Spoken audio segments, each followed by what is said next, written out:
Our journey begins by the explanation of a game. It's one of those mobile with an automatic system generic AF. Blessing of Miracle. Probably choose because of course, it's full of the top tier waifus. Still, despite enjoying the game, our man never spent a cent and didn't even film at the end of it. Then the unthinkable happened. He was sucked into the game. As a playable character? As an NPC? No, he became a nobody, a random background figure standing still and isolated. His new name? Kongjima. By accident he bumps into a girl with blue hair and freezes, clearly startled because, oh no, it's a woman. Trauma? Most likely. He awkwardly asks if she's okay and she apologizes for the inconvenience. Fortunately for him, the game setting is Korea. Names, locations and geography are familiar, allowing him to adapt quickly. And so, for almost a year he lives an ordinary life as a simple teenager, not even sure if this reality is a game anymore. Then one day he arrives home to his overly excited mother, who calls him the pride of the Kong clan. She hands him an acceptance letter. He's been admitted to Joaquin Academy. Annoyed, he says he already knows and begs them to stop talking about it so much. But his blurred-faced mother and the rest of the family can't stop praising him. Tomorrow is the entrance ceremony, and they're all buzzing with excitement. Sitting in his chair, he sighs. Tomorrow's the day. There's no way out. He's begged countless times to quit, but it was pointless. He stares at a photo, exhausted, muttering that this is all because of the real Kong GM, the original owner of this body. Apparently, this Kong GM passed the Academy's difficult admission test just before he took over. The parents don't know anything, but for our guy there's no excuse. Getting into this academy is insanely difficult. Was Kong GM a genius? Did he have a blessing? In this world, blessings, special abilities, are a big deal. Not everyone has one because most powers are genetic, passed down from birth. Society is structured around this. The noble, common, and privileged ranks maintain the power of the elite. Joaquin Academy was built to train heroes, exclusively for the most important families. Recently, though, they introduced special admissions, likely because they need new heroes. Maybe it's the monsters. And Kong GM? He was one of the few accepted through this new system. Our guy knows he's in trouble. This isn't his reality. This is a school for war. Training heroes here is nothing like joining the army. Grudgingly, he opens his status window. His blessing? The ability to negate pain, for 30 seconds. But the cooldown? 12 hours. Useless, he mutters, frustrated. There's one more blessing though, the blessing of the sword god. The effect is straightforward. If he attacks, it will cut. No activation limit, but there's a catch. It only works with blades under 30 centimeters long and 5 centimeters wide. It's an ability he's never heard of before, even though he knows the game well. And while then when you attack, it cuts. Effect sounds simple, the activation condition. Oddly specific. A blade shorter than 30 centimeters, like a sashimi knife. With no idea what's expected of him, he prepares for the ceremony, or remembers too late that he still needs equipment. At Joaquin Academy, even the cheapest E-rank weapons cost millions. Anything above C-rank is worth hundreds of millions, and A-rank or S-rank weapons are priceless treasures. The academy itself already costs a fortune. Asking his parents for more money isn't an option, but they require him to bring equipment. So, he shrugs it off and decides to visit any random shop. His solution? Convenience store sashimi knives. After all, Japanese knives are known for being sharp. And a master shouldn't blame their equipment, right? The scene shifts to the entrance ceremony. Someone stares at him and asks, "What exactly did you bring?" Our guy stands there, awkward and silent, surrounded by a pile of sashimi knives. He knows the rules. Anyone who doesn't bring decent equipment gets marked, an easy target for the wealthy students' bullying. The evaluator slams the table, furious, demanding to know if Kong thinks this academy is a joke. Why would anyone bring a pile of kitchen knives here? Kong, maintaining a serious expression, calmly replies that this is his equipment. The professor looks baffled, nearly yelling, but Kong interrupts him, telling him to calm down.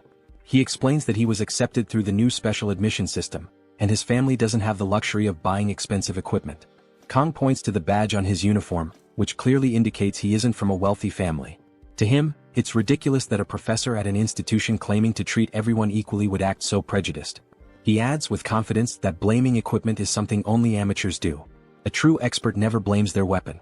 The professor, though stunned, is impressed by the boy's unshakable confidence and wisdom. Reluctantly, he grants admission to Kong, who just thanks him and walks off. In the background, murmurs arise from other students who overheard. Some of them, clearly irritated by the special admission label, mutter insults, even saying Kong stinks. The professor quickly shuts everyone up and orders them to leave once the evaluation ends.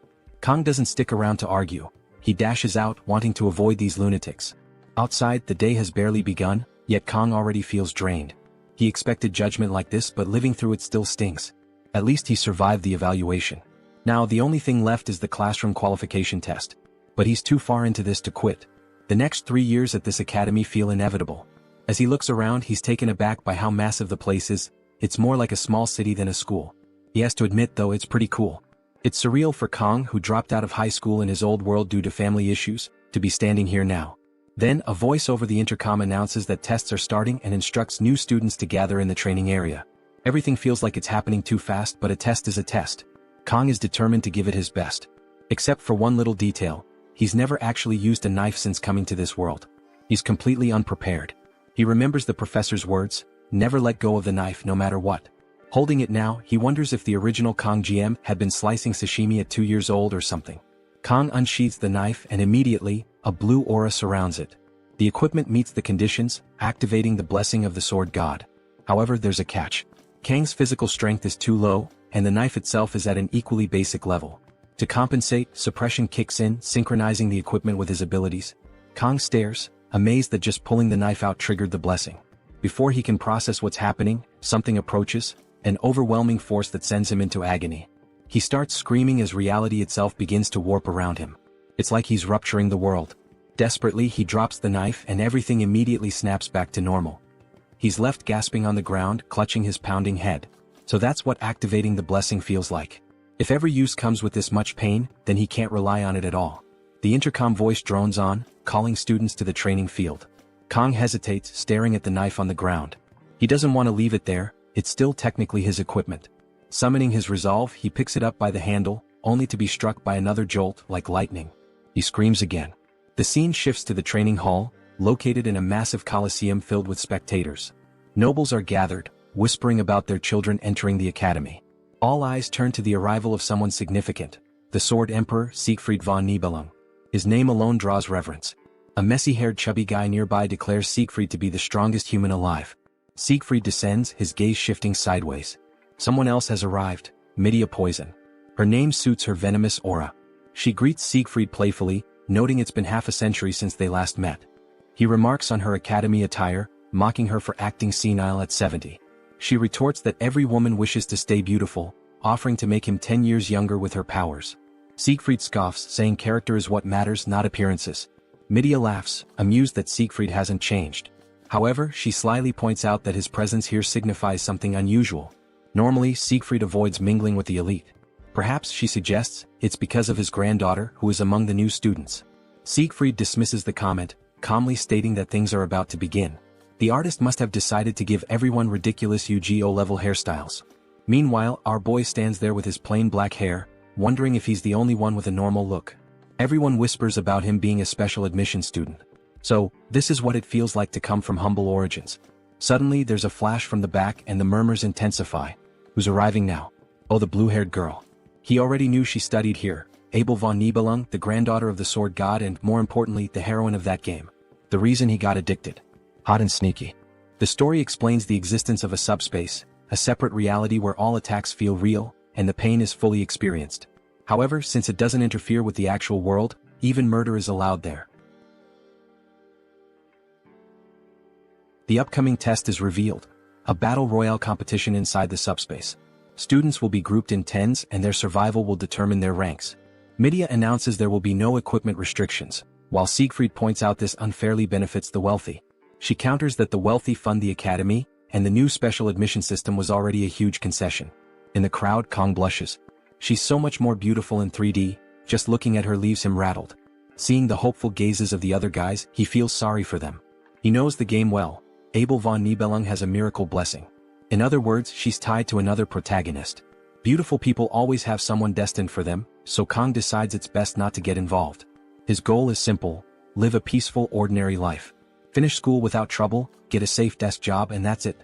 Then a paper catches his eye: heroes earn the highest salaries. But after the agony he felt from drawing that knife earlier, he knows hero work is out of the question. Those roles are for people who can protect the world. He'll stick to his comfortable desk. A crystal in the sky suddenly announces the Academy's test, a battle royale. Last one standing receives the star rank. Second and third place earn the dragon rank. Fourth through seventh get the wolf rank. And 8th to 10th? They're labeled common trash. The scoring is automatic and there's no time limit. Kong recognizes it immediately. This is just like the game. His strategy is to avoid drawing attention and finish quickly. A blue energy spreads as the test begins. May the blessing of the heroes be with you. Kang, however, is determined not to use his weapon. Cut to the next scene. Most students are already defeated. The top rankings are announced as 24 groups wrap up. Siegfried observes that this year feels unfair, with Abel and the descendants of the Shang and Jiao families competing. The results were predictable. Abel finishes her match in just 7 minutes and 14 seconds. It doesn't break her grandfather's record, but it's still one of the Academy's top 10 times. Siegfried shrugs it off. It's only natural for a Nibelung descendant to have that talent. With things wrapping up, Siegfried decides to leave. Abel asks if he wants to watch the other descendants, but he dismisses them as a bunch of pigs. Classic humility. He doesn't like nobles at all. Fair enough, he fought in the war and earned his authority. Suddenly the atmosphere shifts. A strange energy surges, startling both Abel and Siegfried. They look up, confused and alarmed. Pieces of the subspace begin to shatter, crashing to the ground and exploding among the students. People panic, wondering if someone fell from the alternate space. A blue light flashes in the sky. Siegfried watches intently as a small knife falls, embedding itself in the ground. Midia immediately calls for medics and orders cadets to help. And lying there, unconscious? Yep, it's Kang. The outcome seems decided already. A blonde noble yells that he'll take Kang out, but another grabs him by the neck and punches him. Kang snaps to his senses, realizing he's now in the middle of the battle royale. Worse, the June brothers are here, infamous for their brutality. Horrified, Kang watches as the brothers torture students for over 30 minutes instead of killing them outright. But why are they leaving him alone? Is he so weak they don't even consider him worth fighting? One of the brothers, holding the blonde noble by the neck, checks if he's dead yet. Then he throws another student to the ground, complaining that it's getting boring. He begins to count the remaining people. He glances at his brother and tells him to slow down, he's killing too quickly. Then he stomps on another person, crushing them underfoot. Sarcastically, he apologizes, saying, "Oops, there goes another one." Pointing to a terrified girl nearby, he says, "You can have her for some fun." The girl freezes in fear. Hiding nearby, Kang is paralyzed. Ever since the torture began, everyone has panicked, but the brother's sadistic behavior hasn't changed. The brother in red begins walking toward the girl. He smirks, saying she's just his type and that he's already imagining the screams coming from her mouth. His brother in blue calls him a pervert, but the red brother insists, "I'm just going to start tearing her apart." Suddenly, a voice shouts out, "You damn bastards." It's Kang, his voice trembling as he calls them out for their psychotic behavior. Even if this is a separate space, this is too much. The brothers pause and turn toward him, curious about who dared to speak up. They quickly notice he's a special admissions student. The red brother sneers and promises to crush Kang's head in an instant. As he advances, he adds that he'll rip Kang's tongue out for the insult. Kang panics, scrambling for a plan. He considers using his pain-nullifying ability, but it only lasts 30 seconds. The brothers have been at this for half an hour. What chance does he have? Then he remembers something, the sashimi knife in his bag. But there's a problem. Activating it will also trigger his blessing. Still, it's his only choice. The brothers hesitate as Kang pulls out the knife, which glows with a faint blue aura. He expects them to be frightened, but instead they burst into laughter. "Are you serious? What's that supposed to do?" Kang glances at the girl. She's alive for now. He steels himself. The red brother laughs again, promising to give Kang a painless death since he's so amusing. Then he lunges, aiming for Kang's head. Kang activates the pain-nullifying ability for 30 seconds, knowing this is his only shot. As the brother mocks him, calling it a kitchen knife, Kang prepares to strike. He knows it's now or never, cut or be killed. He remembers questioning why gangsters always use sashimi knives in movies. Back then he thought it was exaggerated. But now, as the knife slices cleanly through flesh, the brother's laughter turns to a blood-curdling scream. The chubby brother stares in horror as his arm falls to the ground with a heavy thud. A flashback hits. Kang, in a kitchen long ago, once asked his mentor about those movie scenes. His mentor, a former gangster, smacked him and explained, "In real life, skin and organs contract when stabbed. Cutting cleanly? Impossible." But Kang, as clueless as ever, joked that maybe his mentor wasn't skilled enough, earning another smack. Back in the present, the truth speaks for itself.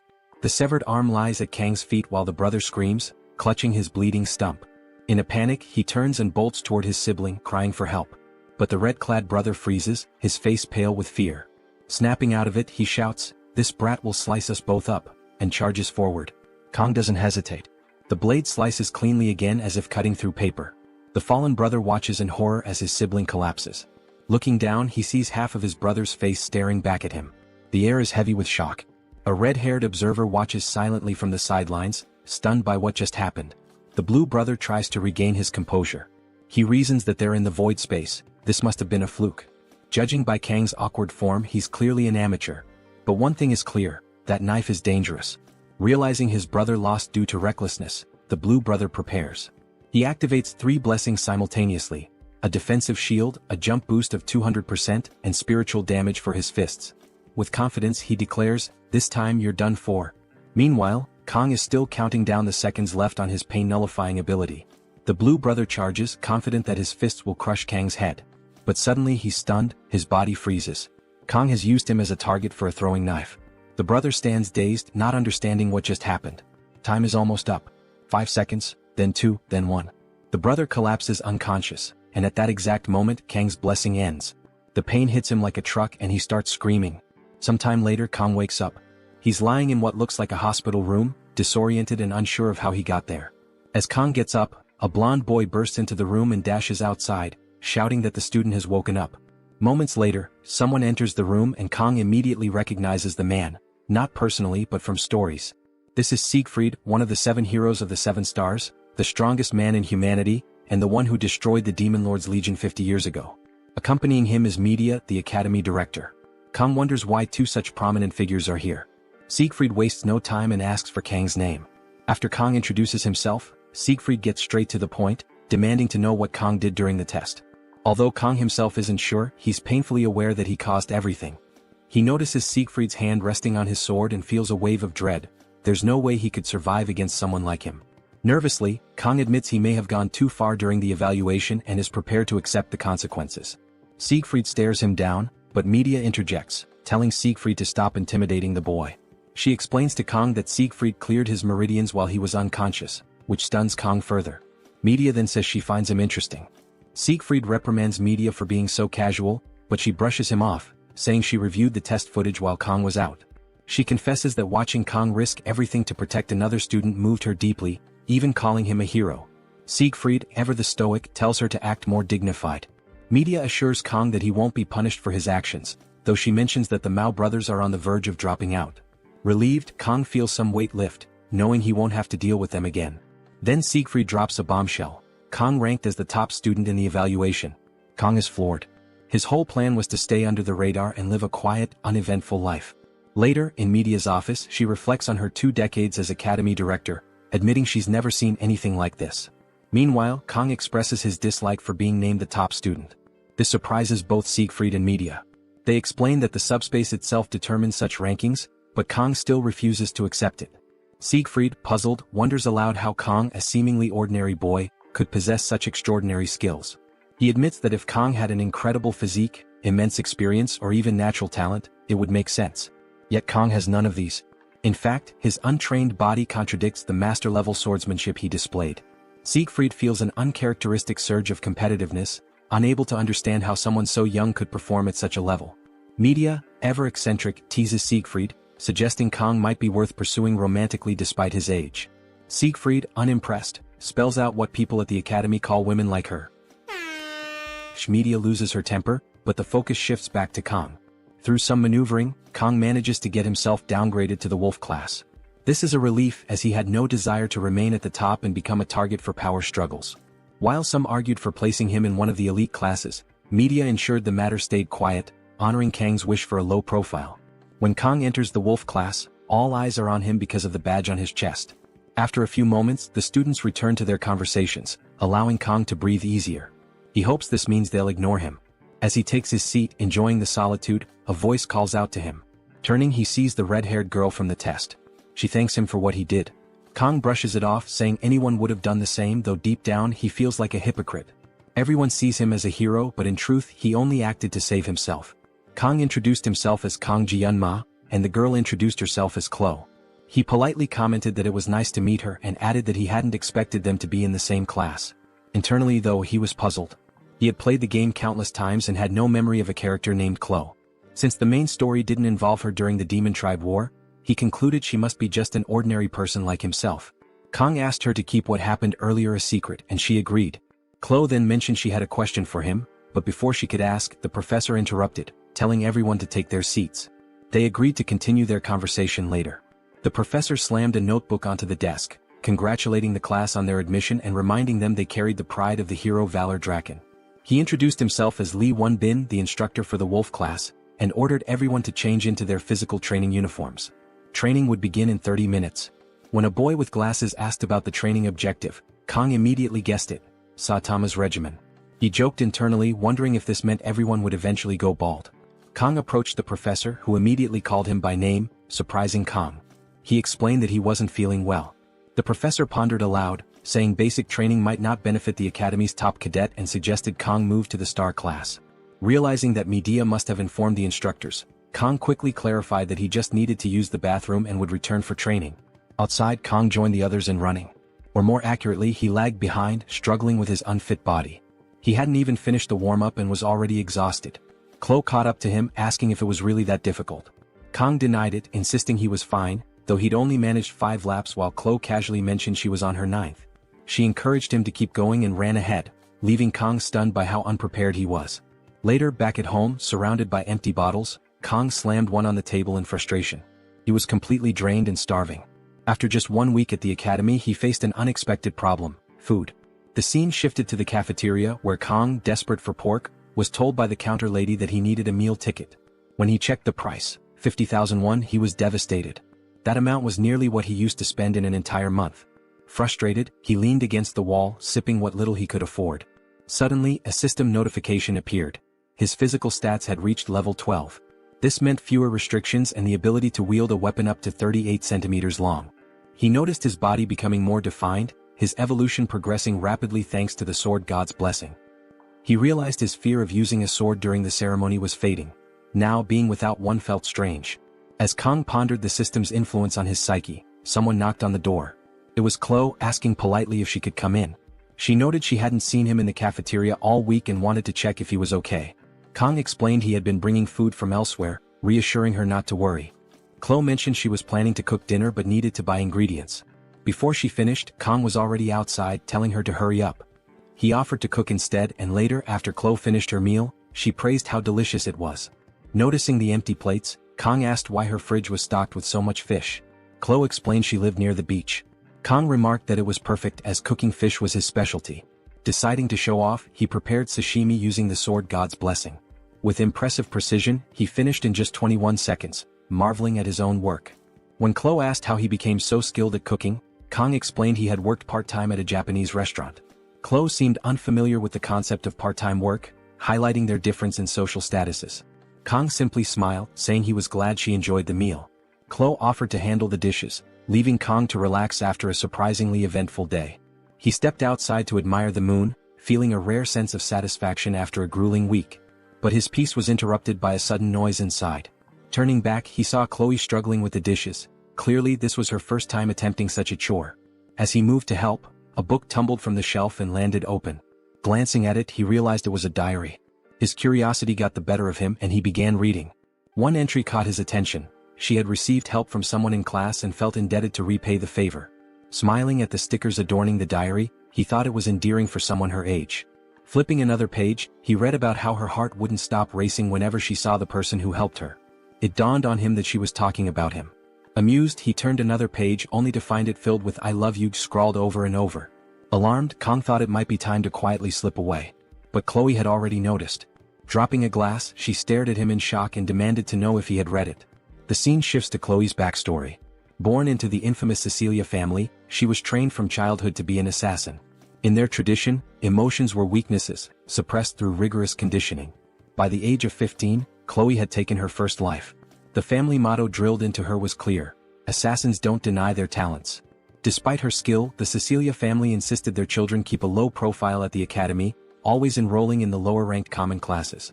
Chloe accepted her fate, believing it was impossible to break free. Her life seemed predictable, until Kang appeared. During a subspace trial meant to test her resolve, she was prepared to face death calmly as she always had. But Kang disrupted the narrative. He yelled at her attackers, standing between her and harm. In that moment, Chloe saw something she had never experienced: someone fighting for another person. The memory of childhood fairy tales flashed in her mind, and for the first time, her heart raced uncontrollably. Was this love? Back in the present, the atmosphere between them grew tense. Kang, awkward and clueless, tried to shift the mood by commenting on the beauty of the night and thanking her for the meal. As he turned to leave, Chloe stopped him. "Did you see it?" she asked, her voice sharp. Feigning ignorance, he stammered, "See what?" But Chloe pressed on. He tried to deflect, mentioning the book and hoping she'd let it go. She didn't. Realizing there was no escape, Kang admitted he had read the diary. The air around her changed instantly. Chloe's demeanor grew cold as she reached for her sword. Kang's mind raced. He was on the 4th floor with no chance of jumping out the window. The only exit was through the door, but she stood between him and it. As she dragged her sword along the ground, her eyes lifeless and her movements mechanical, he realized she had entered an entirely different state, one far more dangerous. She wasn't the shy, awkward girl he had spoken to moments ago. This was her assassin side, awakened and intent on eliminating him. Piecing things together, Kang understood her diary was the trigger, and now her lethal instincts were in full control. He needed a plan. His sashimi knife was in his room, but the only nearby weapon was a box cutter on the table. Chloe lunged. Kang snatched the box cutter, regretting that it had come to this.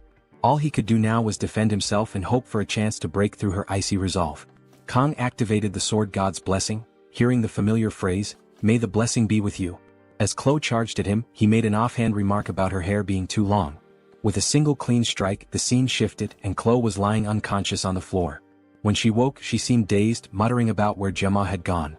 Her memories were fragmented. She recalled glancing at him by the window while washing dishes and wondered where her katana was. Spotting it nearby, she felt relieved but also remembered how she often lost consciousness after wielding it. Typically, her only memory after such moments was the old man's voice, praising her talent as an assassin. Collapsing face first onto her pillow, Chloe groaned in frustration. She had fainted at the worst possible time, while he was in her room. Her mind raced as she wondered if she had said anything embarrassing. Then she noticed the box cutter on the floor and touched her hair, realizing it was shorter. Confused, she checked the trash and saw the strands he had trimmed. As unstable as she was, Chloe interpreted this as an act of kindness. To her, he had been considerate enough to give her a haircut. Feeling touched, she opened her diary and began writing a heartfelt entry about how much she adored Gemma. Meanwhile, outside, Kang was throwing up. The blessing had saved his life, but he had overused its effect, burning through 5 extra seconds beyond the 9-second limit. Completely drained, he slumped onto a bench, lamenting how even the energy from dinner was gone. He started reflecting on Chloe's fighting style. Unlike most swordsmen who aim to disarm or incapacitate, Chloe's every move was designed to kill. Her strikes targeted vital points with terrifying precision, like a trained ambush specialist. Fighting her, Kang had genuinely feared for his life and instinctively aimed to counter with a lethal blow. Thankfully, the box cutter's short blade only managed to give her a haircut. Though she had fainted afterward, Kang was grateful the situation resolved itself. Life at the academy was proving far more dangerous than he had anticipated.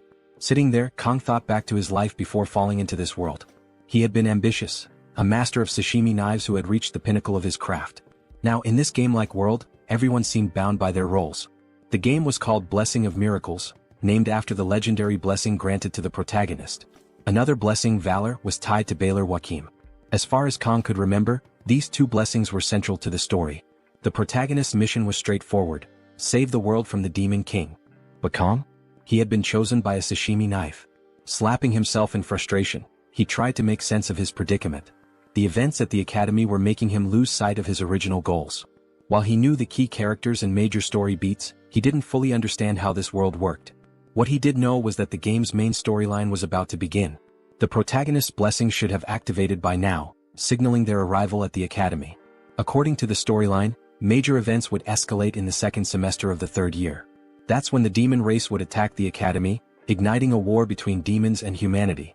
This conflict would eventually spiral into a full-scale world war. Kang couldn't deny the story's cliches. Back when he played the game, he had quit halfway through, finding it predictable despite its challenges. But now, living in this world, the looming war felt terrifyingly real. The question wasn't if it would happen, it was whether he could survive it. For now, Kang had 3 days to prepare. He could either find a way to escape this world or, failing that, grow stronger to endure it. Somewhere in this chaos, he hoped for a happy ending. After all, the protagonist would surely survive, but Kang needed power to protect himself. Yet he couldn't draw too much attention, or he'd be dragged into the front lines against the Demon King's army. The day's events taught him he needed to be more cautious when using the Blessing of Pain. Checking his stats, he noted that his performance was better than expected. Strangely, the interface seemed to reveal more information each day. While stats like mental strength made sense, the assimilation rate stat puzzled him. Clicking on it only brought up a message: access restricted. The more he tried to unravel the mysteries of this world, the more questions arose. But one thing was clear: he needed a real weapon. Relying on a box cutter and the Blessing of Pain for 30 seconds wasn't going to cut it anymore. He needed a sword that wouldn't activate the blessing. Luckily, he remembered that next month's exams offered a reward, Murasame, a rank B blade. If he could master it, it would be sufficient to graduate from the academy. Its design ensured the sword god's blessing wouldn't trigger, making it an ideal primary weapon. Of course, this meant more effort than he wanted to put in, but there wasn't much choice. As he sat, someone called out and he turned to see a girl with cyan-colored hair. It was obvious who she was. Looking battered, she boldly claimed the bench as hers. Kong just stared at her, dumbfounded and unsure how to respond. "Say something, man," she yelled again, telling him to move aside. Caught off guard, Kong couldn't help but notice how surreal she looked, even after seeing her multiple times. Spacing out for a moment, he was about to get up when she clarified that he didn't need to leave, just sit next to her. Even though she was stunning, her claim about the bench being hers was ridiculous. It was public space after all. Deciding it was best to avoid any unnecessary interaction, Kong stayed quiet, hoping to steer clear of the protagonist's storyline. Still, her beaten-up appearance caught his attention, and he found himself glancing at her, marveling at her beauty despite her condition. Out of nowhere, she mentioned that the stars were most visible from this spot. Her sudden comment left Kong scrambling for words, his lack of social skills painfully evident. Was this really Abel? The granddaughter of the sword saint and the protagonist known for being hard to approach? She turned to him asking if he used the sword. Kong, confused, wondered how she knew. She explained that her grandfather had told her that swordsmen have a certain look in their eyes. For a moment, Kong worried that she might have figured out his secret. Abel then asked if he wanted to hold her sword, making it clear she knew he recognized her. Kong found it odd. Why would she bother asking that when everyone at the academy knew who she was? He admitted he sort of knew her, to which she replied that she didn't know him. Her bluntness only added to his confusion. She commented that it was a cliché for someone to know her name while she didn't know theirs. Kong, uninterested in getting involved, questioned why he should share his name with someone he'd just met. Abel explained it was always good to know people. You never knew who might be a spy for the Demon King. She added that it was suspicious for him to be alone in a spot where she usually trained. Realizing he was being indirectly threatened, Kong quickly turned the tables, suggesting she could be the spy. Abel clarified that she was there to train. Kong responded that he was doing the same. Curious, Abel asked what kind of training he was doing to remain so calm. Kong said it was breathing exercises. Noticing the wounds on her hands, he complimented her dedication. Abel confirmed that people didn't understand the pressure of carrying Siegfried's bloodline. She explained that she needed to be perfect because any sign of weakness would attract opportunists. This year she admitted she wasn't the top student. It was the first time she had been defeated, and while it was frustrating, she also found it oddly relieving. However, she was determined to find out who had surpassed her and defeat them next time. Kong asked if it was worth taking so seriously. Abel replied that it was a matter of pride. She even begged her grandfather to reveal the person's identity, only to learn they weren't even in her class. The worst part? They had just joined the academy. Realizing she was oversharing, Abel apologized, saying she shouldn't talk about such things with someone she'd just met. Intrigued, Kong asked why she was telling him all this. Abel replied it was because he seemed weak. Her family's motto was to be firm with the strong and kind to the weak. Finally understanding her kindness, Kong realized she thought he was trash. Well, that explained why she was so difficult to approach in the game. Deciding it was time to leave, Kong wished her a good night. As he turned to go, she demanded his name. The scene shifted to the classroom. Life at the academy was calmer than Kong expected. Chloe had quickly made new friends and blended into the class, while Kong did his best to avoid eye contact. Whenever she approached Kong, her friends would cast judgmental looks. But Kong didn't care. Likely because he was a special student. And besides, he wasn't the only one in the Tiger class this year. Kong thought it was a relief he ended up in this class. At the start of the semester, the Star and Dragon classes would usually form political factions. Even in the game, that nonsense had annoyed him. Now he was glad he didn't have to deal with it. Walking with his phone in hand, Kong wondered what to eat. That's when Medea handed him a black card, apologizing for forgetting to give it earlier. Apparently it was her personal card. Kong was stunned. So this is what being a sugar baby feels like, he thought. Still, the best part was that he hadn't disrupted the flow of events so far. If he kept this pace for the next 3 years, the future he envisioned might come true. Despite this optimism, the war looming ahead was never far from his mind. Later, in class, a professor lectured about a war 700 years ago between the Demon King and the hero of Wacken. Afterward, Draken founded the academy with his 7 disciples to prepare future heroes. The professor emphasized this would be on the test, but Kong was nearly falling asleep. He already knew the story. Jaqen Baylor, the founder, had fought demon commanders for 20 years, leading humanity against the demon army. In the end, he lost an arm and could no longer fight. The war ended in a bloody stalemate, resulting in a fragile truce between humans and demons. Jaqen then established the academy to ensure peace. The professor reminded the students that this truce was why they had peace today. But Kong knew better. Those 700 years of peace were about to end. As the lecture wrapped up, Kong wondered if he should tell Medea. But what consequences would that bring? Medea often seemed like she wanted to leave the academy as soon as possible, but Abel was the first to awaken an anomaly thanks to the Lord Poet. She was also the first of the 7 heroes to step forward and protect the students. Unfortunately, Kong also knew her fate. She would be the first to be sacrificed by the Demon King. He wished he didn't know that. The professor ended class, reminding everyone about the upcoming exam in 2 weeks. As students left, they chatted about something exciting. Kong stayed behind trying to recall what it was. Then it hit him. It was May 5th.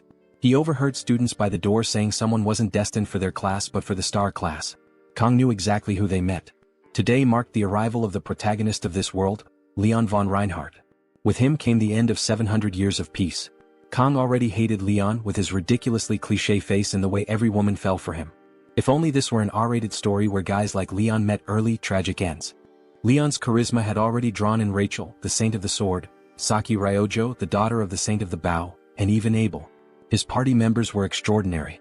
Despite Kang's disdain, Leon's blessing of miracles made him humanity's first choice for the hero's journey. Except calling it a choice was generous. People were forced to join the war. Kong remembered that even the legendary hero Valor had only managed to defeat the Legion's first commander. Imagining the strength of the true Demon King was surreal. Leon walked into the classroom, greeting students with his radiant smile. Then he noticed Kong and flashed him a grin too. Kong immediately sensed something off but reminded himself of what the blessing of miracles could do. He was sure Leon would handle everything. Leon's trustworthy aura made it seem like he could solve any problem. Suddenly the scene shifted. Kong was at the training hall swinging a sword. Since it was a longer blade, the blessing of the sword god didn't activate, allowing him to practice uninterrupted. He desperately needed to master the basics of swordsmanship. Earlier, Rachel had approached him, asking if she'd done something wrong. Kong almost lost his composure but kept calm since they'd be stuck together for at least a year. He assured her everything was fine and she looked relieved. But Kong was still confused, trying to piece together her identity. There was also the mystery of how she could wield a sword even when unconscious. Her expression seemed to cry for help, yet her sword radiated murderous intent. If it came to killing, Rachel might be more dangerous than even the notorious evil brothers. Rachel apologized for what had happened earlier and offered to make it up to Kong by cooking him another dinner. She promised to do her best, even if her cooking wasn't as good as his. Kong hesitated, vividly recalling her wielding a sword. The problem was the way she seemed to glow as she begged. It was hard to refuse.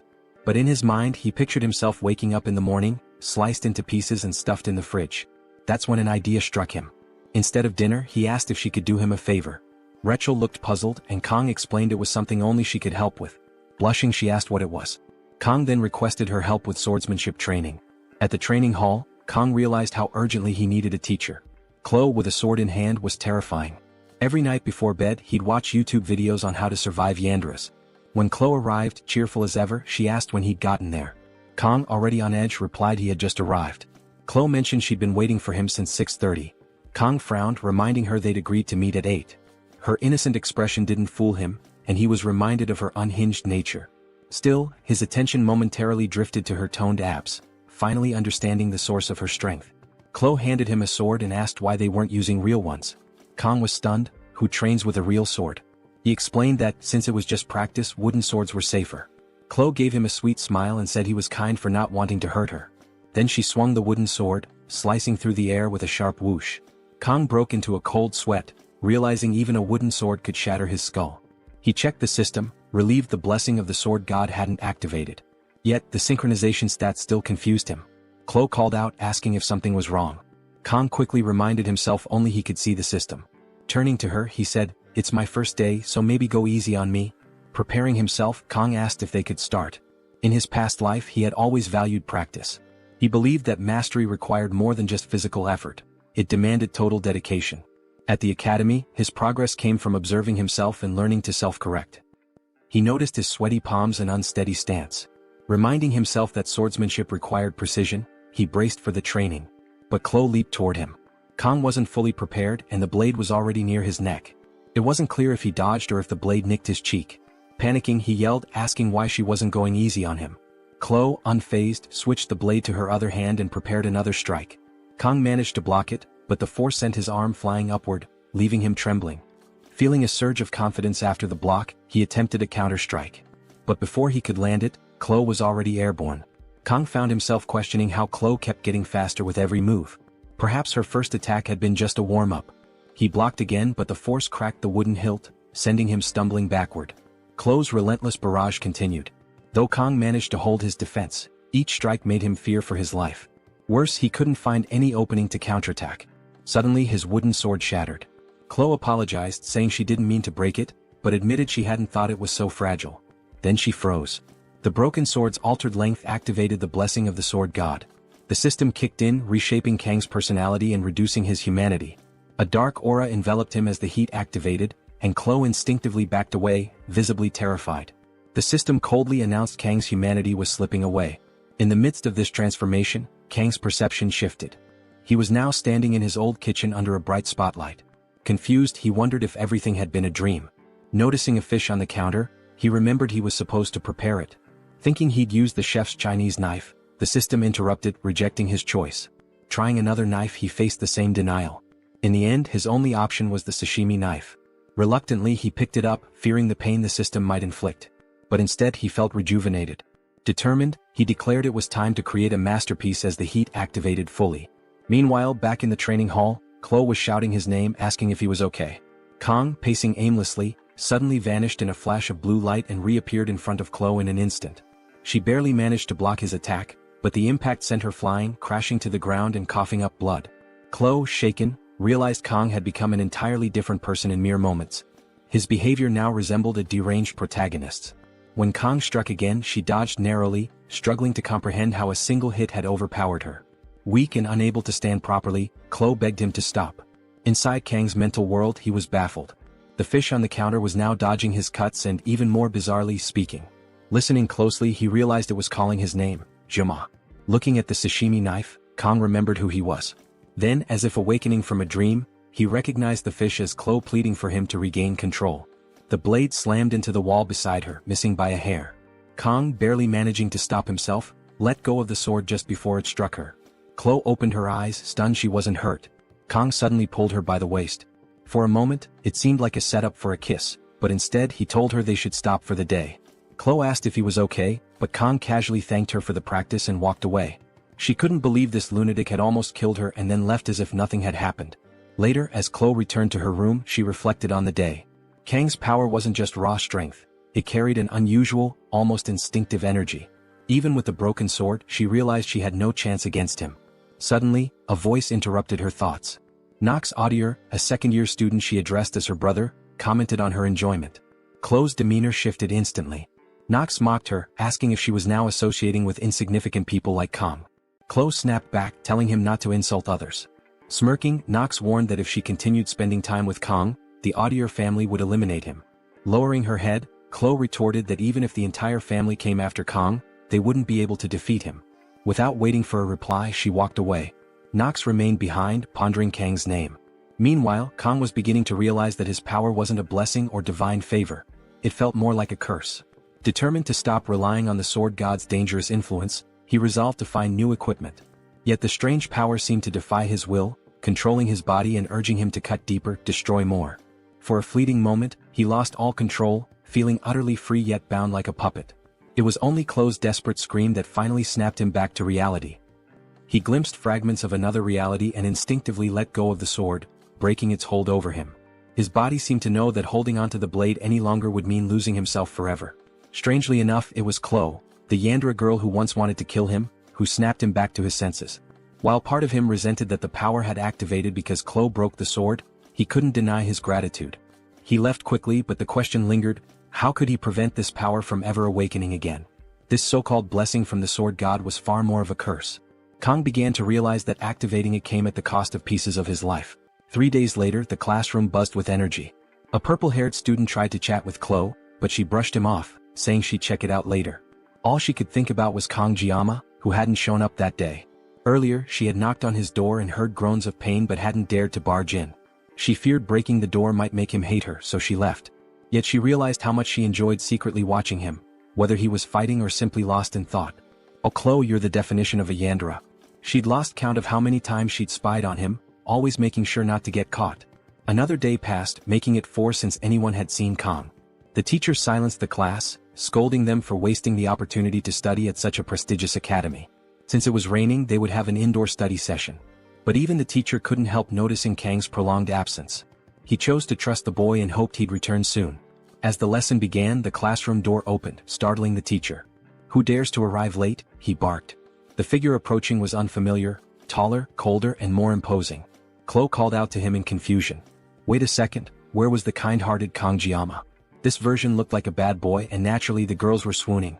The teacher dismissed the commotion, urging everyone to take their seats.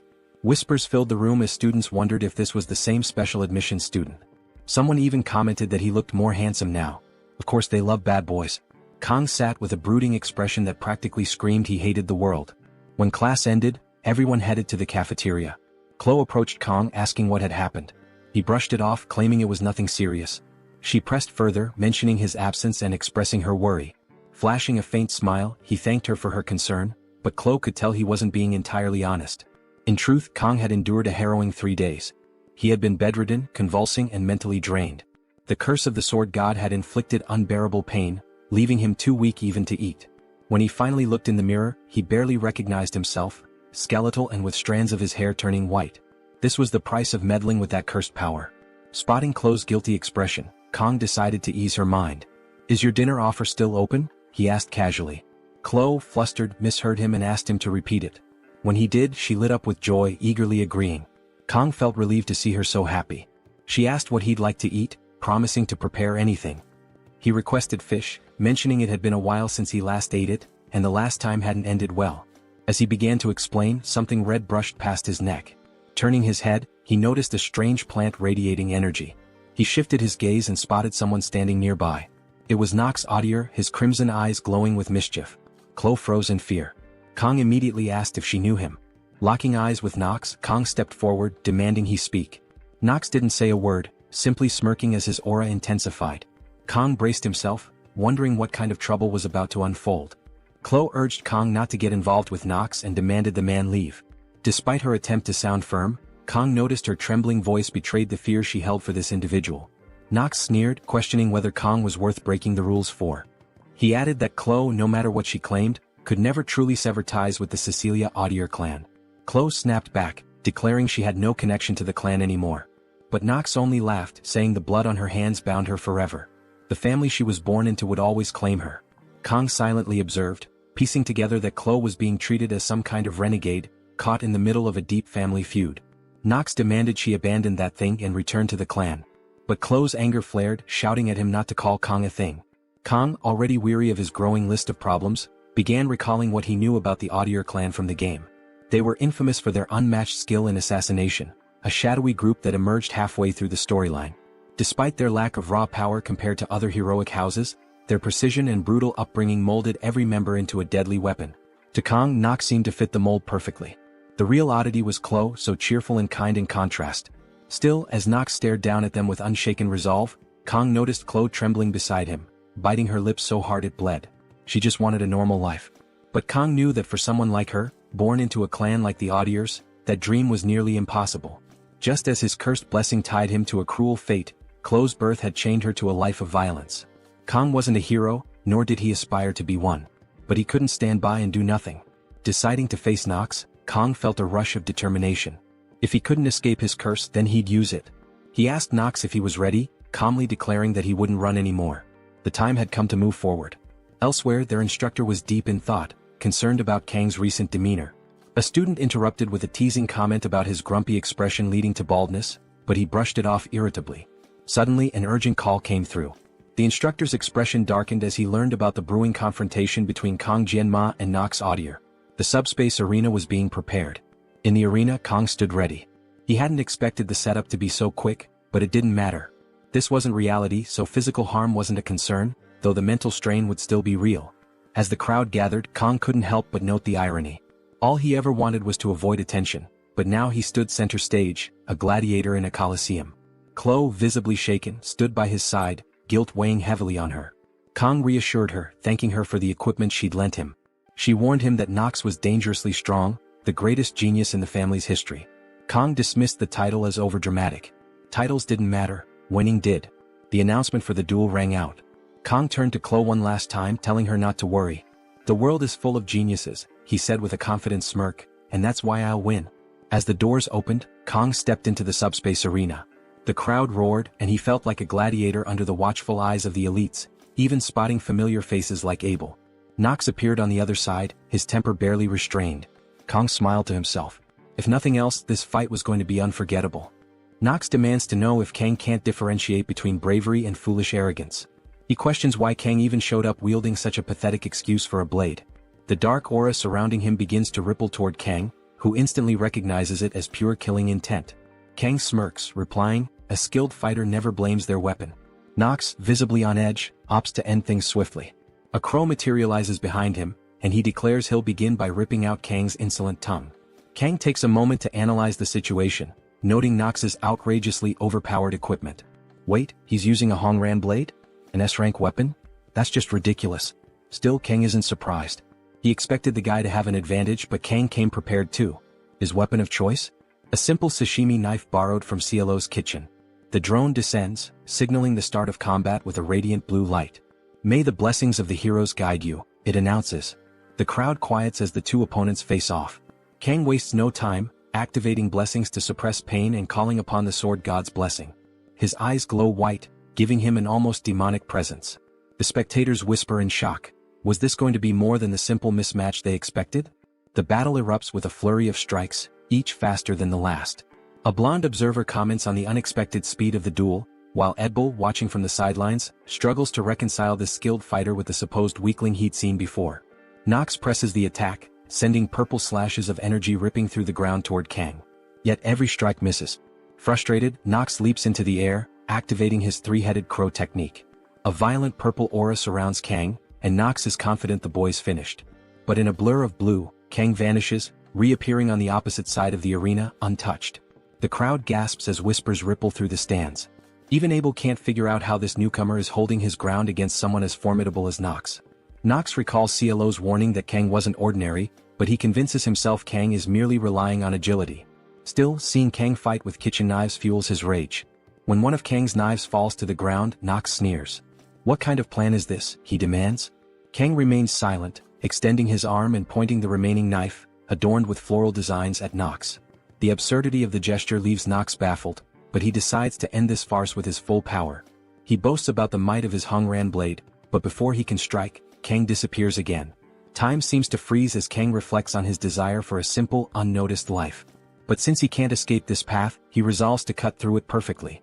In an instant, Nox's arm is severed, flying across the arena. The audience falls silent as Nox stares in disbelief, and Kang appears behind him. The crowd erupts in chaos as Kang slashes again, this time decapitating his opponent. The once calm protagonist transforms into a merciless warrior, leaving everyone stunned. Nox collapses, motionless, while Kang calmly sheathes his makeshift blade. Abel watches in shock, while her friend gazes at Kang with heart-shaped eyes. The drone hovers overhead, announcing, "Winner, Kang Jayama." Duel completed in 26 seconds? The crowd roars in disbelief. A first-year student had just defeated a second-year prodigy. Though victorious, Kang knows he's shattered any chance of staying under the radar. The academy buzzes with gossip about the boy who defeated an audier, and Kang resolves to face whatever comes next head-on. Meanwhile, Abel finds herself unable to stop thinking about him, hearing his name at every turn, a constant reminder of the duel that changed everything.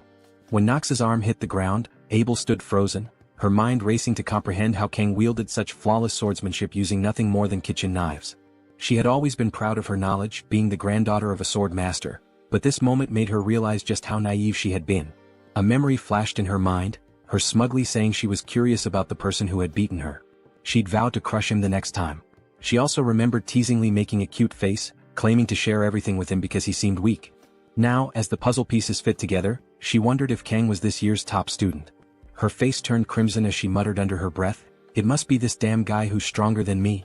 Abel's thoughts spiraled, and she desperately wanted to know what had been going through Kang's head at that moment. Suddenly she woke up startled, her heart racing. Her blonde friend Rachel leaned closer, asking what was wrong. Abel quickly brushed it off, saying it was nothing. Rachel wasn't convinced. "Are you sure? Did you forget your gear? Are you hungry? Do you need the bathroom?" she teased, one question after another. Abel snapped, telling her to shut up. Then Rachel smirked. "Wait, is it about a boy?" Abel's face turned tomato red and Rachel burst into laughter. "I never thought the legendary Abel would be caught up in romance. Abel stammered, denying any romantic feelings, but Rachel was already curious. Who's the lucky guy? Is it Leon? He's handsome. Abel's expression gave nothing away, but Rachel's gears were turning. Then it hit her. Wait, is it that special student from yesterday? Kang? Abel froze and Rachel's grin widened. Oh, I'm a genius. Grabbing Abel's hand, Rachel announced, we're going to the Tiger's classroom. One dramatic entrance later, Rachel burst through the door, stunning the students inside with her beauty. She climbed onto a table shouting, where's that black-haired guy? Someone meekly pointed out that standing on tables wasn't appropriate, but Rachel waved it off. I'm pretty enough to get away with it, she said confidently, and the poor guy agreed. Abel meanwhile stood awkwardly at the door, mortified by the scene. Then Rachel's eyes lit up as she spotted Kang. Found him, she exclaimed. But she also noticed Kwa, a girl nearby, looking at Kang with unmistakable admiration. Rachel's grin turned mischievous. This just got even better, she muttered, starting to unbutton her shirt and loosen her tie. Kwa, sitting quietly until now, suddenly felt a chill run down her spine. Rachel approached Kang, sniffing him playfully, leaving everyone including Abel and Kwa thoroughly confused. Rachel shrugged and dramatically flopped onto the table in front of Kang, who was just waking up. Kang blinked groggily, his brain struggling to process Rachel's presence. Are you Kang Jayama? She asked, leaning in closer. Kang's instincts screamed danger, but before he could react, Kwa grabbed Rachel's arm, demanding to know who she was. The tension in the room skyrocketed as Rachel smirked, clearly enjoying the chaos. Kang finally understood why his gut had been warning him. Rachel's demeanor shifted and she pulled out a dagger. A fight was about to break out in the middle of the classroom, something Kang had never expected. Abel stepped forward, her voice sharp. Rachel, what are you doing? Rachel casually replied, just saying hi. Abel sighed, placing a hand on Rachel's head. Drop the dagger and don't interrupt when adults are talking. But Ko wasn't backing down. She lunged at Rachel, shouting, die already. In a blur, Rachel deflected the attack, spilling what looked like strawberry juice. Tauntingly, she glanced at Kwa and said, you're weak, short, slow, and completely out of control. The room held its breath as tension crackled in the air. One thing was clear, Rachel wasn't just here to visit, and this situation was far from over. Rachel grips Kwa's arm tightly until Abel yells at her to stop. With a swift motion, Rachel flings Kwa across the room.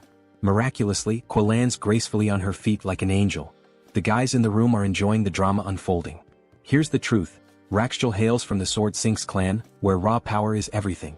She turns to Kong and asks, is that girl your girlfriend? Kong quickly responds, no. He notices Kwa doesn't seem happy to hear that, but it's the truth. We're just friends, he adds, still trying to make sense of the chaotic situation he's found himself in. It's only now that Kong realizes Abel is also here. She awkwardly asks why they came looking for him.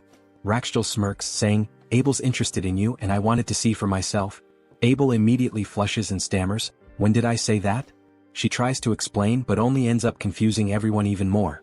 Embarrassed, she turns away, muttering that this is all a misunderstanding and that she never asked to come here. Unfazed, Kong says, if that's the case you can leave now. Rachel's hard eyes soften slightly at his bluntness. It seems she's drawn to guys who reject her as she quickly replies, you're interesting just the way I like them. Kong retorts, good to know you like interesting guys but I'm not one of them. But Rachel isn't discouraged. Don't be like that, she says. How about coming to my dorm after class? She makes her intentions clear, drawing out the invitation to make sure there's no misunderstanding. Kwa snaps, yelling, take your hands off Kong. Rachel bursts out laughing, finding it hilarious that Kwa thinks he belongs to her. Abel, having had enough, calls out to Rachel, trying to regain control. Rachel stands up, brushing herself off. Well, it was nice meeting you, Kang Jayama, she says, her eyes full of hearts. I'll see you later. She waves goodbye, leaving Kong wishing the whole scene would just disappear. The moment they turn around he goes back to sleep. Abel pauses for a moment, glancing back at him, and oh no, she has that look. She's definitely crushing. She quickly turns away and follows Rachel out. In the corridor, Rachel reflects on Kang's cold gaze. She realizes there's a difference between someone being cold and the sheer intensity in his eyes. When he looked at her, she felt like her throat could be slit. The encounter had far exceeded her expectations. She had gone there just to toy with him, never expecting to find someone like this. For her clan, finding exceptional warriors for breeding purposes is a priority. She starts considering Kong as a valuable resource. Maybe that Netflix invite could lead somewhere after all. She teases Abel, saying, it's no wonder Kong caught the attention of the invincible princess. Then she abruptly apologizes. Abel brushes it off, saying, you should apologize to the students whose class you interrupted. But Rachel replies, I'm not apologizing for that. I'm apologizing for Kang Jayama. Unfortunately, I'm the one who's going to enjoy him. Meanwhile in the hospital, Nox has just woken up, muttering, "I'll kill that bastard." Before the fight, he was known as the genius of the audiers, and his body had never known defeat. Nox considers sneaking into Kang's dorm at night to kill him but hesitates as he recalls the sheer aura Kang exuded during their duel.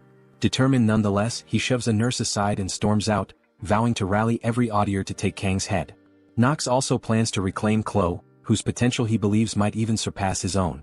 The timing feels perfect. His nocturnal techniques are at their peak effectiveness. Confident, he opens the door only to freeze in shock. There sits Kang casually eating an apple. Nox expected some sort of peculiar defense, but Kang simply looks up and asks, "What's the senior doing here?" Nox is caught off guard and can't respond. Nothing happens and we cut to the next day where Chloe nervously bites her nails. Despite her frustration, she's the one who drew her blade. Irritated, she mutters about whether Kang prefers women with huge airbags. If that's the case, she might have to kill someone. Kang interrupts her thoughts by calling her name. Snapped back to reality, Chloe asks what he needs while reluctantly lowering her blade. Kang calmly asks, "How's Nox doing?" She hesitates before replying, "He's in the medical wing." "That's strange," Kang muses. "I don't remember injuring him." Chloe shrugs, saying she hasn't visited him but heard he was admitted despite showing no visible injuries. "Don't worry, I'm sure he's fine," she adds. Kang doubts Nox is the type to break down from a trivial defeat but can't shake the feeling that he might be planning something. Curious, he asks Chloe, "Where's Nox's room?" Back in the present, Nox trembles as Kang calmly eats an apple in his dorm room. Nox, his voice shaky, asks, "See, can I have an apple?" Kang raises a brow and points out, "You're asking while I'm already eating it?" Kang glances around and comments, "The Audier family must be loaded to give you a room like this all to yourself." Nox, still confused, stammers, "How did you even get in here?" Kang doesn't answer. Instead, he picks up a knife, making Nox tense up. Is Kang here to finish the job? But Kang simply resumes slicing his apple with expert precision. Nox can't help but marvel at his skill, wondering why he's so good at cutting fruit. Kang places the neatly sliced apple on Nox's desk. "When your digestion's not great, fruit can help," he says. Nox realizes he's being humiliated. Anger twisting his face, he grabs his blade, ready to retaliate. But Kang freezes him with his next words. "If you even think about revenge, I'll personally go after the entire Audier family." Nox is stunned into silence. Kang walks to the door, shuts it behind him and leaves without another word. Outside, Kang sighs, a smirk creeping onto his face. "Just a candlelight can snuff out any moment," he mutters, referring to Nox. He knows he likely crushed whatever willpower Nox had left. Of course it was all a bluff. Kang couldn't possibly wipe out the entire Audier family in 30 seconds. Maybe a few, but he'd rather avoid unnecessary bloodshed.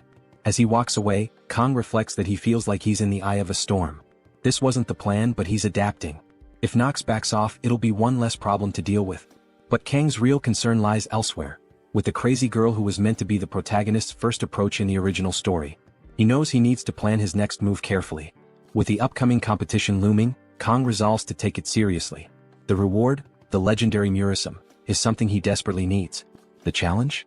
It's going to take longer than 30 seconds to win. The test involves defeating demonic monsters in teams of 5, emphasizing teamwork over individual strength. Fortunately, Kang already knows the monsters will be D-ranked mermen. Unfortunately, he remembers how awful they were in the game. Facing them in real life? Not ideal. At least they aren't sirens, demonic humans far worse than mermen despite their pleasing appearance. Sitting on a bench, Kang reflects on his month in this world. The peaceful evening reminds him of the tranquility he once hoped for. Even though 700 years have passed since the humans and demons signed a peace treaty, skirmishes and conflicts have persisted. He recalls the Vasman dispute 50 years ago, when the 6th Legion's commander claimed to have resurrected the 1st Legion commander, breaking the treaty. Flashes of the past surface in Kang's mind. Vasman landing a punch on a white-haired soldier while media clamored for Sieg. A younger version of the legendary hero emerges, cutting through demons with his blade. Humanity triumphed, birthing 7 heroes, sacrifices in their own right. The outcome deterred both factions from escalating the conflict further. Yet, Kang vividly recalls someone mocking, calling him humanity's strongest as absurd when all he did was kill the 6th commander. Sitting on the bench, Kang reflects, is this really the peace they fought for? Memories flood back, especially of the 1st commander, Baylor Jokum, who sealed away the 1st Legion leader. He knows that in 4 years the demons will launch their second assault, bringing the Demon King's first appearance. But for now, dwelling on it won't help. Kang shifts his focus to the upcoming tests. Annoying as it may be, he knows he needs allies. The problem? His phone's contact list is completely empty. No friends, no connections. It dawns on him that his newfound fame at the academy could work in his favor. If that's the case, he's determined to recruit the best people to secure the top score. Despite his dream of a quiet life, he's resigned to the fact that he'll have to achieve it the hard way. A week passes and Kong grows increasingly anxious. Not a single person has approached him to join their team. Reflecting on how he sliced through Nox, he wonders why no one has reached out, only to realize everyone is terrified of him. Looking around, he notices Chloe, also an outsider, hasn't been invited to any group either. Approaching her, he asks if she's found a team. She admits she hasn't. Kong is surprised since she once had friends. Seeing an opportunity, he suggests she join him. "We just need 3 more people," he says. Chloe agrees without hesitation. She's an exceptional fighter and Kong feels confident in his choice. Considering his limited stamina, Chloe's strength is worth 1,000 of him. As Chloe beams with happiness, their moment is interrupted by someone shouting Kang's name. It's Rachel declaring, "I'm back to play with you." Kong sighs, already annoyed. When he asks why she's there, she replies, "I just told you, didn't I?" Rachel starts muttering something about the big guy arriving, prompting Kong to demand she get to the point. On the verge of tears, Rachel complains about his cold demeanor. Ignoring her theatrics, Kong tells her to stop calling him my Jiang. Rachel feigns deafness, pretending she didn't hear. In her usual clumsy manner, she collapses onto a desk, her airbags landing first, and claims she's just a bit unsteady today. Switching topics, Rachel asks if Kong has a group for the test. Without thinking, he says no. Rachel's eyes light up as she invites herself to join his team. Grabbing his chin teasingly, she says, "Gotcha now?" Kong brushes her hand away, questioning why she'd want to team up with him when she has plenty of admirers. Smirking, Rachel responds, "Because it'll be way more fun with you." Kong explains he already has a team with Chloe. Rachel grins and declares that's perfect. Now they only need 2 more people. Kong, baffled, wonders if she realizes she's risking her score by teaming up with him. He looks at Chloe, who seems fine with the idea. Reluctantly, he agrees. Rachel claps her hands, declaring, "No turning back now." When Kong asks who else she plans to recruit, Rachel grins and mentions a name that freezes him. Leon. The protagonist. Kong trembles, questioning what karmic misdeed led to this. All he ever wanted was a quiet life, and now he's stuck with Leon, Rachel, and Abel, characters he desperately wanted to avoid. While the girls might be manageable, Leon's presence threatens to completely derail everything Kong thought he understood about the future. He considers backing out, but Rachel doesn't give him a chance. The moment he agrees, she submits the team registration, locking him in. For the first time, Kong genuinely feels the urge to stab someone. Chloe notices his distress and asks if something's wrong. She mentions that since Rachel entered, Kong hasn't seemed like himself. He brushes it off, saying he's just surprised to be in this situation. Chloe reassures him, stating she's confident in his abilities. Kong starts reconsidering. He invited Chloe, so he can't abandon her now. Besides, this group is probably the strongest in the academy. Maybe he just needs to stay optimistic. When he asks about the team meeting, Chloe replies, "That giant blonde said it's at 6 in the cafeteria." The scene shifts to a cafe humorously named Starbucks with 2 S's. Chloe slams her cup on the table, declaring how delicious her drink is, while Kong looks horrified at its $35 price tag. Muttering robbery, he begrudgingly buys a $7 espresso, the cheapest option, and hates every sip. His phone buzzes. It's Rachel, claiming she's already at the cafe and asking when he'll arrive. Annoyed, Kong tells her to just come in. Moments later, Rachel bursts in, apologizing for being late, with Leon following behind her. Rachel scans the room, spots Kong and Chloe, and asks if they've been waiting long. Meanwhile, Leon's gaze locks on Kong. Kong immediately notices Leon's striking orange hair. His first thought? This guy looks like a delinquent. I expected Abel, but it's this guy instead. Leon steps forward, extending a polite greeting and introducing himself. He compliments Kong on his fight against Nox, calling it impressive. Observing Leon, Kong notes the balanced tone of intelligence and class in his voice, undeniably the protagonist of this world. As they sit down, the introductions begin. Leon starts by introducing himself as a student from the star class and the leader of their group. A pang of jealousy hits Kong. Not only is Leon skilled, but he's also incredibly handsome, while Kong feels worn out by life. Rachel skips her introduction, already familiar to everyone, passing the spotlight. The next to speak is a guy introducing himself as Speed Weapon, another star class student. Kong finds the name ridiculous and thinks it needs better context. Speed Weapon even has a superhero tattoo on his neck, clearly a fanatic. Chloe introduces herself next, stating her name as Chloe Audier from the Wolf class, adding that she's here thanks to Kong. Rachel can't resist teasing, repeating Kong Jayaman in a sing-song tone. Chloe frowns but quickly regains composure, politely greeting everyone. Finally, all eyes turn to Kong. He keeps his introduction short. Kong Jayama, same class as Chloe. The atmosphere turns awkward, but someone breaks the silence by opening a laptop and declaring it's time to start the meeting. A hologram of an island appears on the screen. Leon explains that earlier team leaders received files detailing the upcoming test. The island, while real, will be accessed through subspace teleportation. Injuries from the beasts there, however, will also be real. Leon zooms in on the map, showing their assigned northern region. Their objective? Kill as many mermen as possible since the number of creatures is limited. He adds that 3 other groups will be on the island. Leon asks if anyone has questions. Speed Weapon raises his hand, asking if the island has sirens and whether they pose a risk. Leon reassures him, saying the professors have already accounted for such threats. Chloe then asks if teams can attack each other. Leon clarifies that sabotage is grounds for disqualification, as the focus is on killing beasts. Kong quietly notes this news is likely disappointing for Chloe, given her assassin background. With the meeting concluded, everyone begins to leave. Leon lingers, gathering his things. As Kong rises intending to slip away, Leon calls out to him. Kong turns, confused. Leon asks, "Where are you from?" Though simple, the question feels loaded, as if it carries a deeper meaning. Before Kong can answer, Leon apologizes, saying it was rude to ask so suddenly. He explains he just had a strange feeling they were alike. Kong, puzzled, wonders why Leon would ask something so obvious. Kang's Korean heritage is clear to anyone.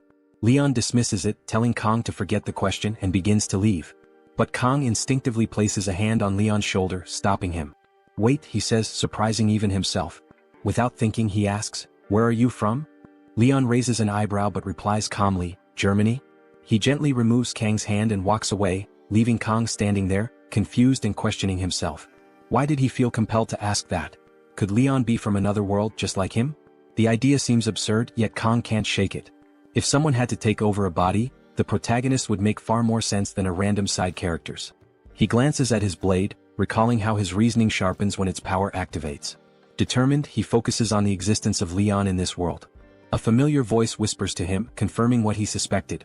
This Leon is exactly like the one from the game. But the revelation comes with a piercing headache, one even his pain suppression blessing can't fully dull.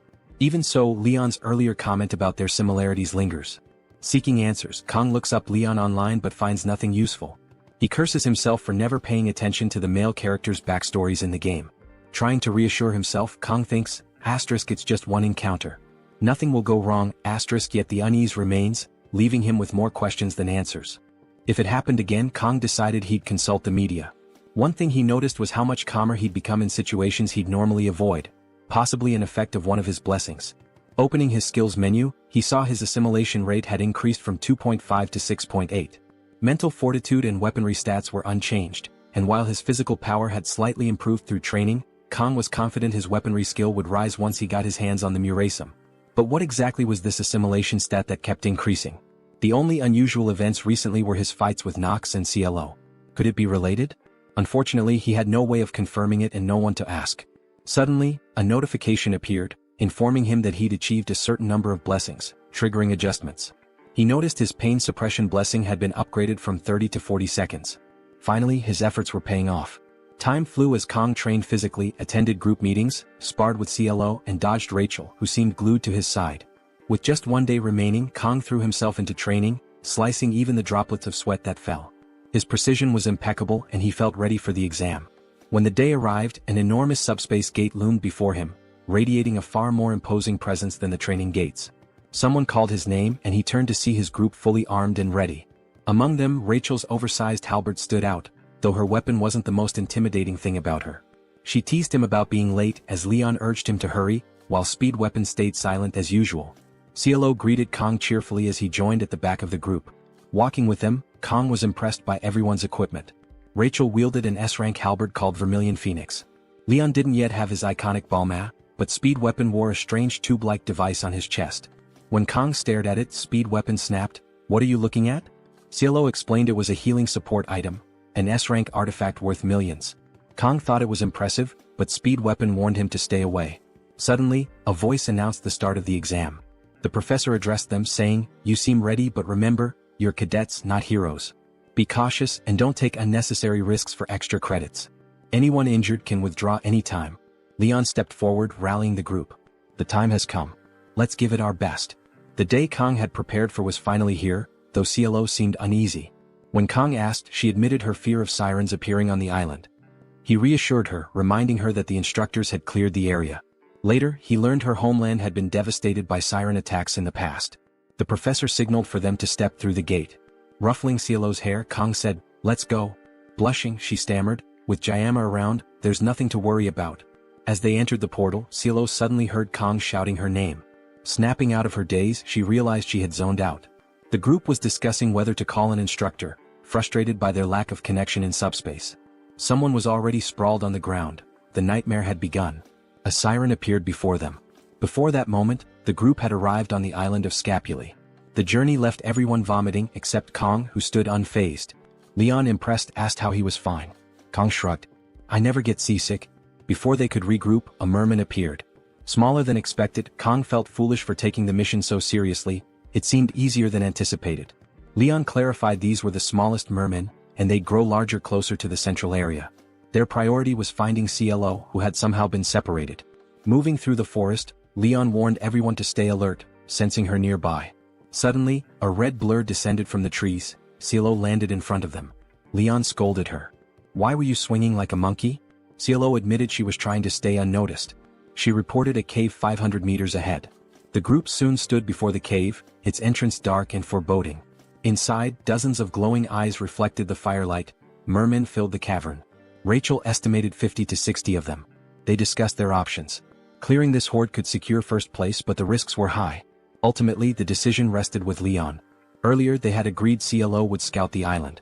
Now their resolve was about to be tested.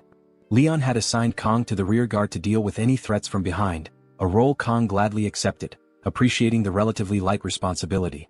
Leon himself planned to stay in the center, ready to step in only if absolutely necessary. When Rachel asked about his strategy, Leon revealed his plan. On the island, Kong noticed the determination in Leon's eyes.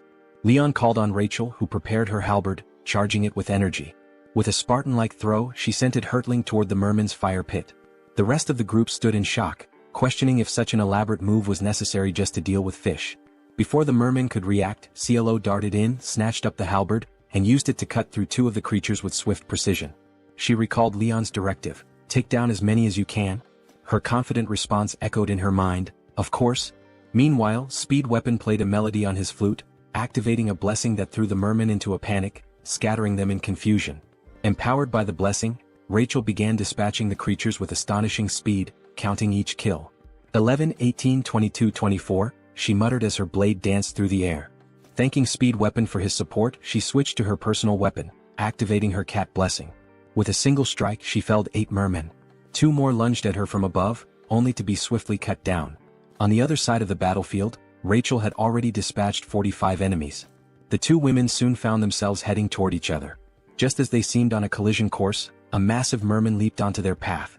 Without breaking stride, they obliterated it simultaneously, its remains scattering in all directions. Rachel smirked, "You're faster than before." CLO replied sharply, "That one was mine." The two then separated, continuing their carnage in opposite directions. Kong, relieved that their competitive clash hadn't turned violent, observed Leon taking down a merman with pinpoint accuracy. Leon turned to him and said, "You're worried about them?" Kong shrugged. "I was, but clearly I didn't need to be." The 60 mermen in the cave had been utterly decimated. Leon, satisfied, reminded Kong to trust in his allies and declared it time to move forward. Kong couldn't help but admire how well the plan had worked. Though in truth, it mostly relied on sending the two powerhouses to handle the heavy lifting. As Kong mulled over their success, a sudden blue flash appeared. Before anyone could react, the light pierced Leon's chest. Time seemed to stand still as gasps echoed through the group. Kong turned to see the source, a demonic siren, its presence chilling. Rachel screamed in disbelief, "Why is it here?" Speed Weapon questioned how this could happen when the cave had already been cleared. Panic threatened to overwhelm the group, but Kong forced himself to stay composed.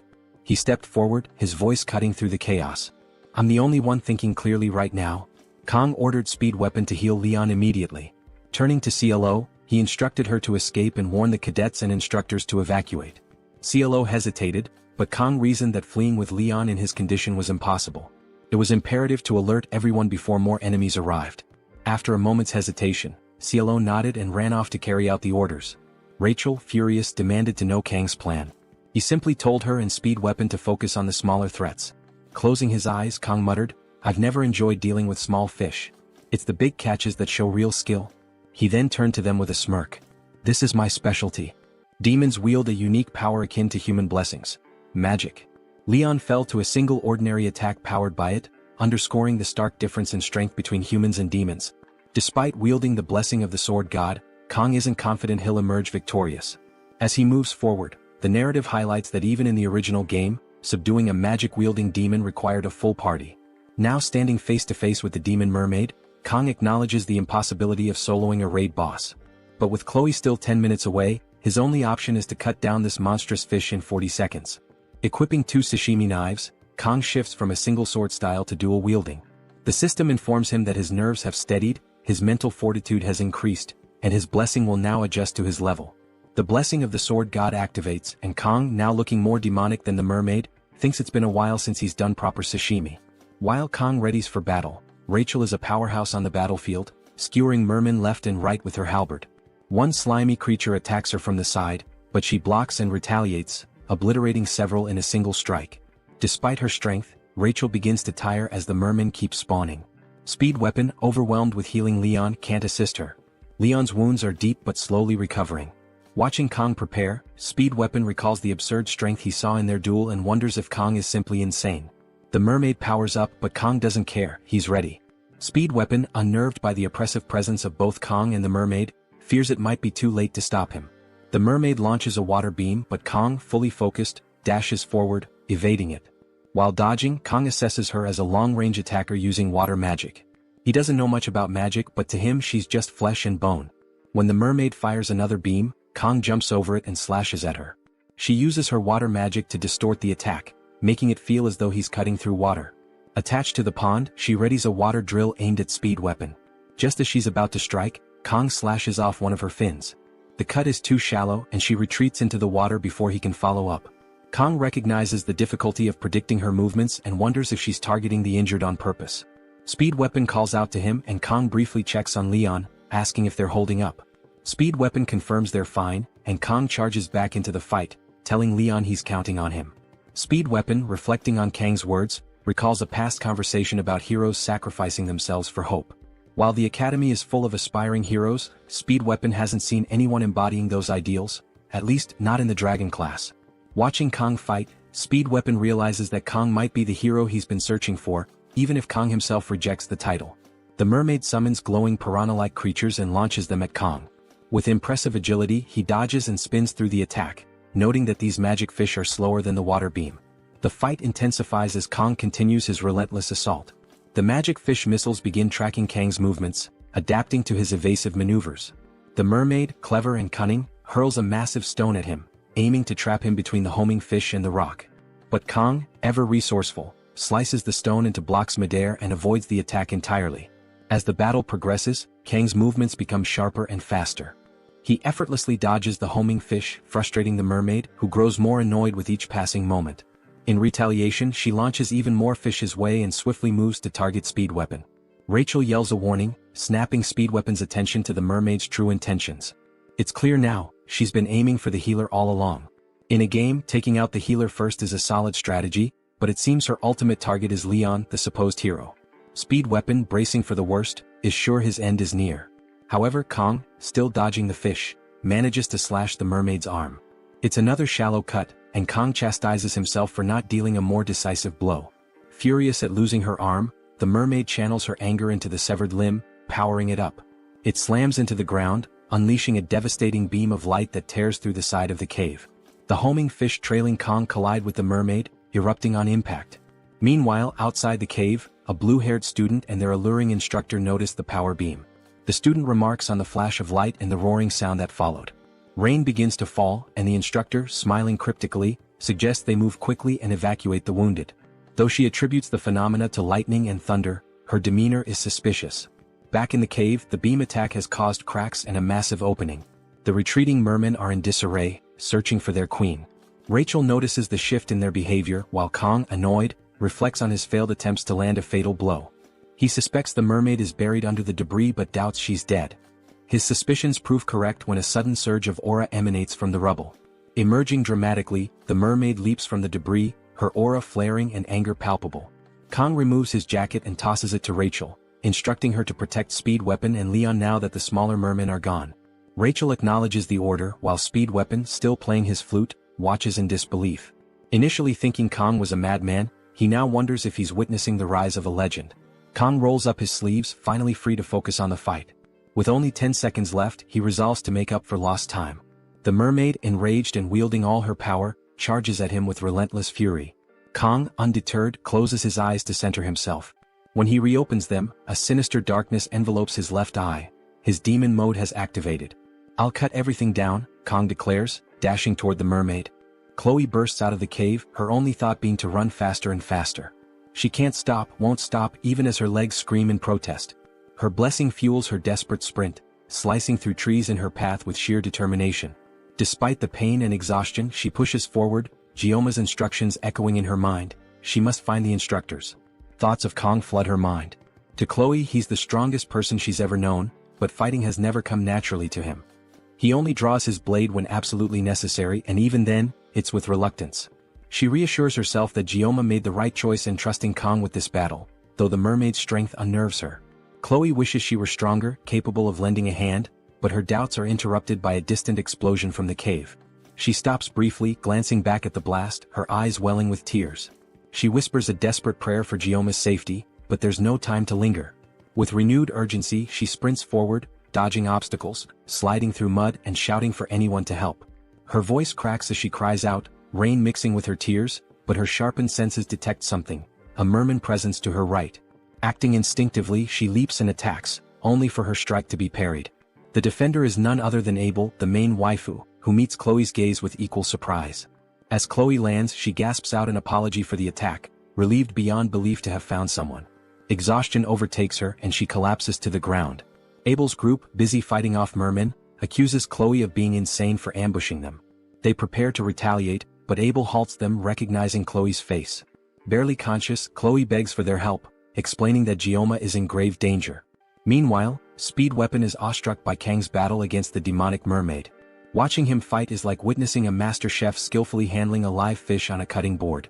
Speed Weapon realizes Kong isn't just holding his own, he's overwhelming the enemy. Each move is precise, each deflection calculated. Using his severing technique, Kong slices the mermaid's tail into perfect sashimi-like cuts, a display so clean it almost makes one hungry. Even Rachel, heir to the Spear clan and no stranger to power, is stunned by Kang's skill. Speed Weapon, noticing her amazement, begins to think the mermaid might actually die at this rate. But their moment of awe is shattered when Rachel spots an attack headed their way. She pushes Speed Weapon aside, angrily scolding him for daydreaming in the middle of a fight. The destruction from the attack reminds them of the stakes. They aren't facing an ordinary fish, but a demonoid mermaid with devastating magic. Kong and Speed Weapon share a moment of doubt, wondering how they'll handle the mermaid if she uses magic too powerful to counter. The mermaid, now infuriated by Kang's resilience, unleashes her needle squall technique, transforming raindrops into acid-tipped spikes. Kong moves swiftly, dodging and parrying as best as he can, but the acid begins corroding one of his knives. Without hesitation, Kong hurls the knife at the mermaid, slicing her cleanly in half. The mermaid freezes, stunned, her expression one of disbelief as she processes what just happened. Kong, looking more like a demonoid himself, steps forward, ready to end her. But before he can land the finishing blow, the mermaid summons a grotesque tower of mashed mermen from the pond, using it as a shield. Kang's slash lands, but instead of striking her, it cuts through the writhing mass of mermen. He stares in shock as the mermaid, still alive, screams in rage and pain. The mermaid grins wickedly and digs her claws into her own stomach, ripping out her demonic core. Without hesitation, she swallows it. The core begins to radiate power, swelling in her throat until it looks like she's got a grotesque goiter.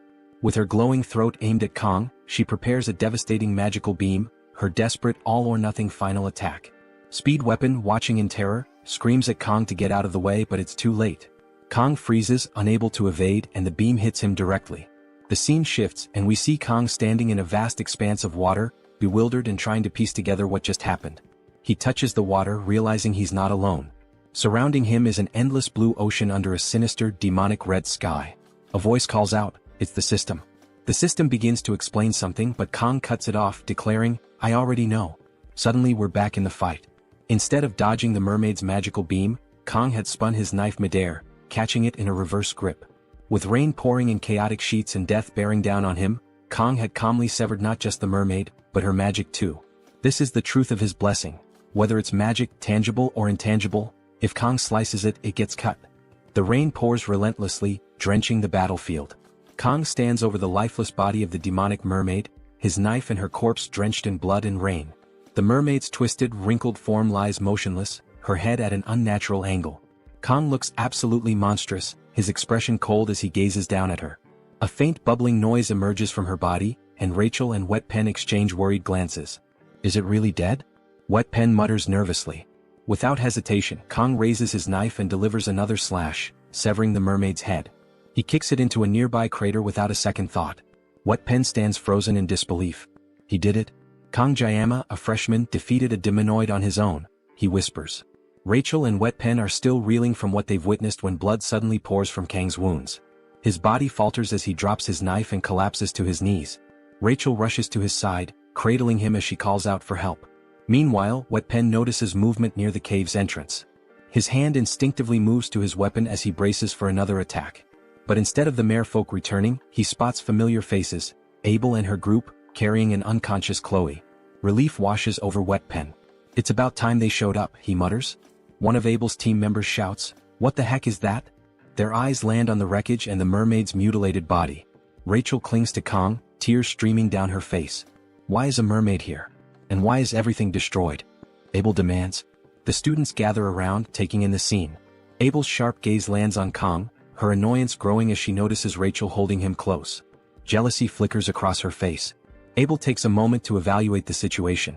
Despite the chaotic battle that left Kang's team battered and bruised, he seems relatively composed, though gravely injured. Abel thinks to herself, how can someone this young achieve so much?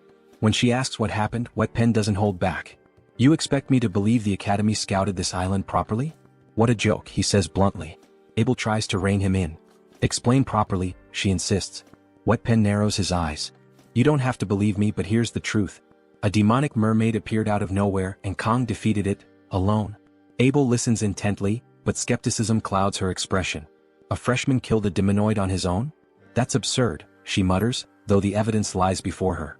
As she processes Wet Pen's words, Abel reflects on her own prestigious lineage, descended from legendary heroes. Yet compared to Kong she feels ordinary. The sheer gap in their abilities stirs a mix of admiration and dread within her. Finally, Abel orders her group to start healing Kong. The guy is dying here, Wet Pen grumbles. Rachel continues to hold Kong tenderly, marveling at his strength. He's my age, yet he fought a demonoid alone and won. It's unbelievable. Abel, both impressed and irritated, watches silently. Wet Pen interrupts her thoughts, asking, You contacted the Academy, right? Yeah, Abel replies. Wet Pen hesitates before continuing, Don't tell them everything. Something doesn't add up. What do you mean? Abel asks. Wet Pen explains, if they scouted this island, how did a demonoid just appear in a cave cadets could easily find? It doesn't make sense. Abel stiffens, glancing toward her unconscious teammate. Suspicion creeps into her mind as Leon, standing nearby, speaks coldly. You think there's someone from the demon faction within the Academy, don't you? Wet Pen shakes his head. That's not exactly what I meant. But the uneasy tension lingers, and Abel's sharp gaze suggests she isn't ruling anything out. They can't rule out the possibility of a spy, and it's undeniable that this cave isn't easy for cadets to miss.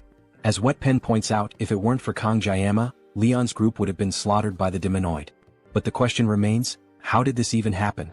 The story reveals that, despite conflicts during the 700-year truce, demons had never dared to target cadets of the Joaquin Academy. There was even a clause in the truce stating such an act could justify war. Abel begins to comprehend the potential gravity of the situation. This could be a spark for war. Wet Pen notices Abel's frozen expression and snaps her out of it. I know what you're thinking, he says, but we're jumping the gun here. Sure, it's wise to be cautious about the possibility of a spy, but it's way too soon to assume that's the case. Leon nods and adds, if there really is a spy in the Academy, Kong will become their prime target as soon as word gets out that he defeated a demonoid alone. Wet Pen agrees but expresses his concern. I don't think it's fair to keep all of this under wraps after everything Kong did for us. Abel steps forward with a plan. We should talk to my grandfather, the Sword Emperor, she suggests. He's outside the Academy's authority and can keep this confidential. The scene shifts to a sunny day. A light breeze flows through an open window as Kong wakes up in a hospital bed. He stares at his hands in disbelief. I'm alive, he thinks. His mind flashes back to the battle, recalling how the mermaid fired a magical sphere before its death. He couldn't dodge the attack but managed to see it clearly. In a beautifully illustrated moment, Kong remembers how his sashimi knife cut through the sphere like a straight line. It felt as though the magic itself had a thread he could sever. When he slashed, the magic split in two before bursting.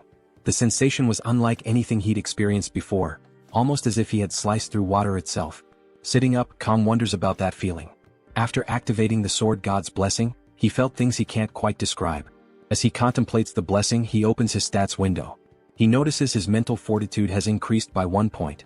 Reflecting on how he didn't feel fear facing the mermaid, he attributes it to this stat boost. His assimilation rate has also risen from 6.8% to 7.2%, and one of the conditions for something has been met. The next will unlock at 15%. Kang speculates that cutting the mermaid's magic might have triggered the increase. While lost in thought, an ominous figure enters the room. It's the principal, Media. She rushes to Kang, crying and throwing herself at him. Her large chest smothers him as she hugs him tightly. "I was so worried something terrible had happened to you," she exclaims. "I swear I was ready to deal with every one of those damn instructors who explored that area." Kang, flustered, tries to push her back. "Principal, please stop." Media laughs and apologizes, claiming she's just relieved he's awake. Suddenly, she remembers something and begins searching through her magical purse. "Where is it?" "I know I put it near the top," she mutters. "Is that a dimensional pocket?" Kang asks. Finally, Media finds what she was looking for. Pulling out an elegant sword, she presents it to Kang. "Here it is. Your midterm reward," she says, showing off her thick thighs as she hands him the blade. "This is the Mori-same." Kang examines his new sword. It's level 25 and scales more with strength. Its name, which means rain shower, reflects its edge, said to glisten like dew. Media hopes Kang likes it and apologizes for giving it to him informally. He should have received it officially. Just then, someone calls for her from outside.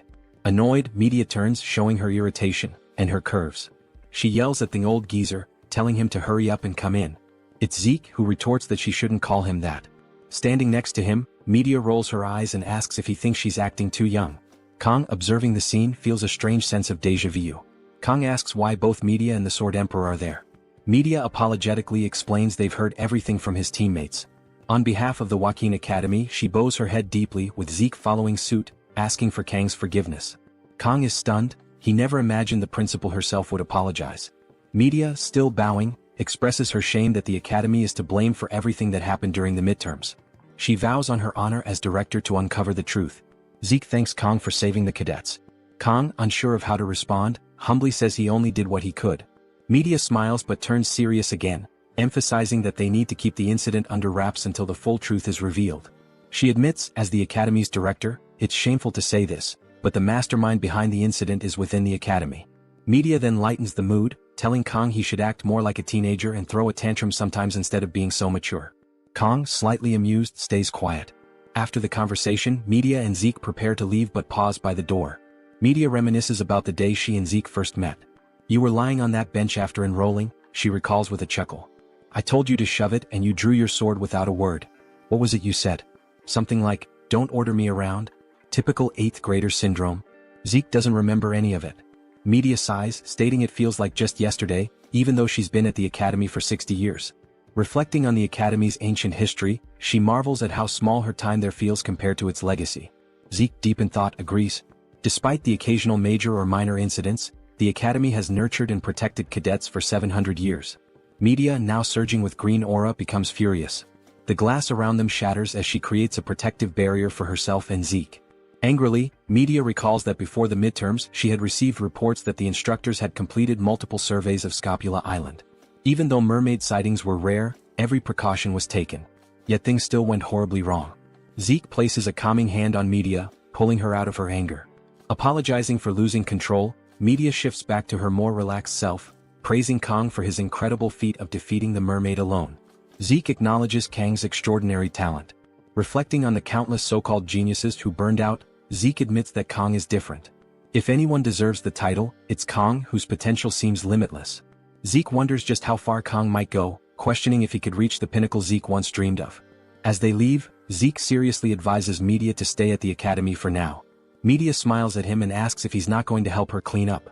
Zeke, clearly confused, doesn't remember agreeing to anything like that, to which Media teasingly asks if he's gone senile.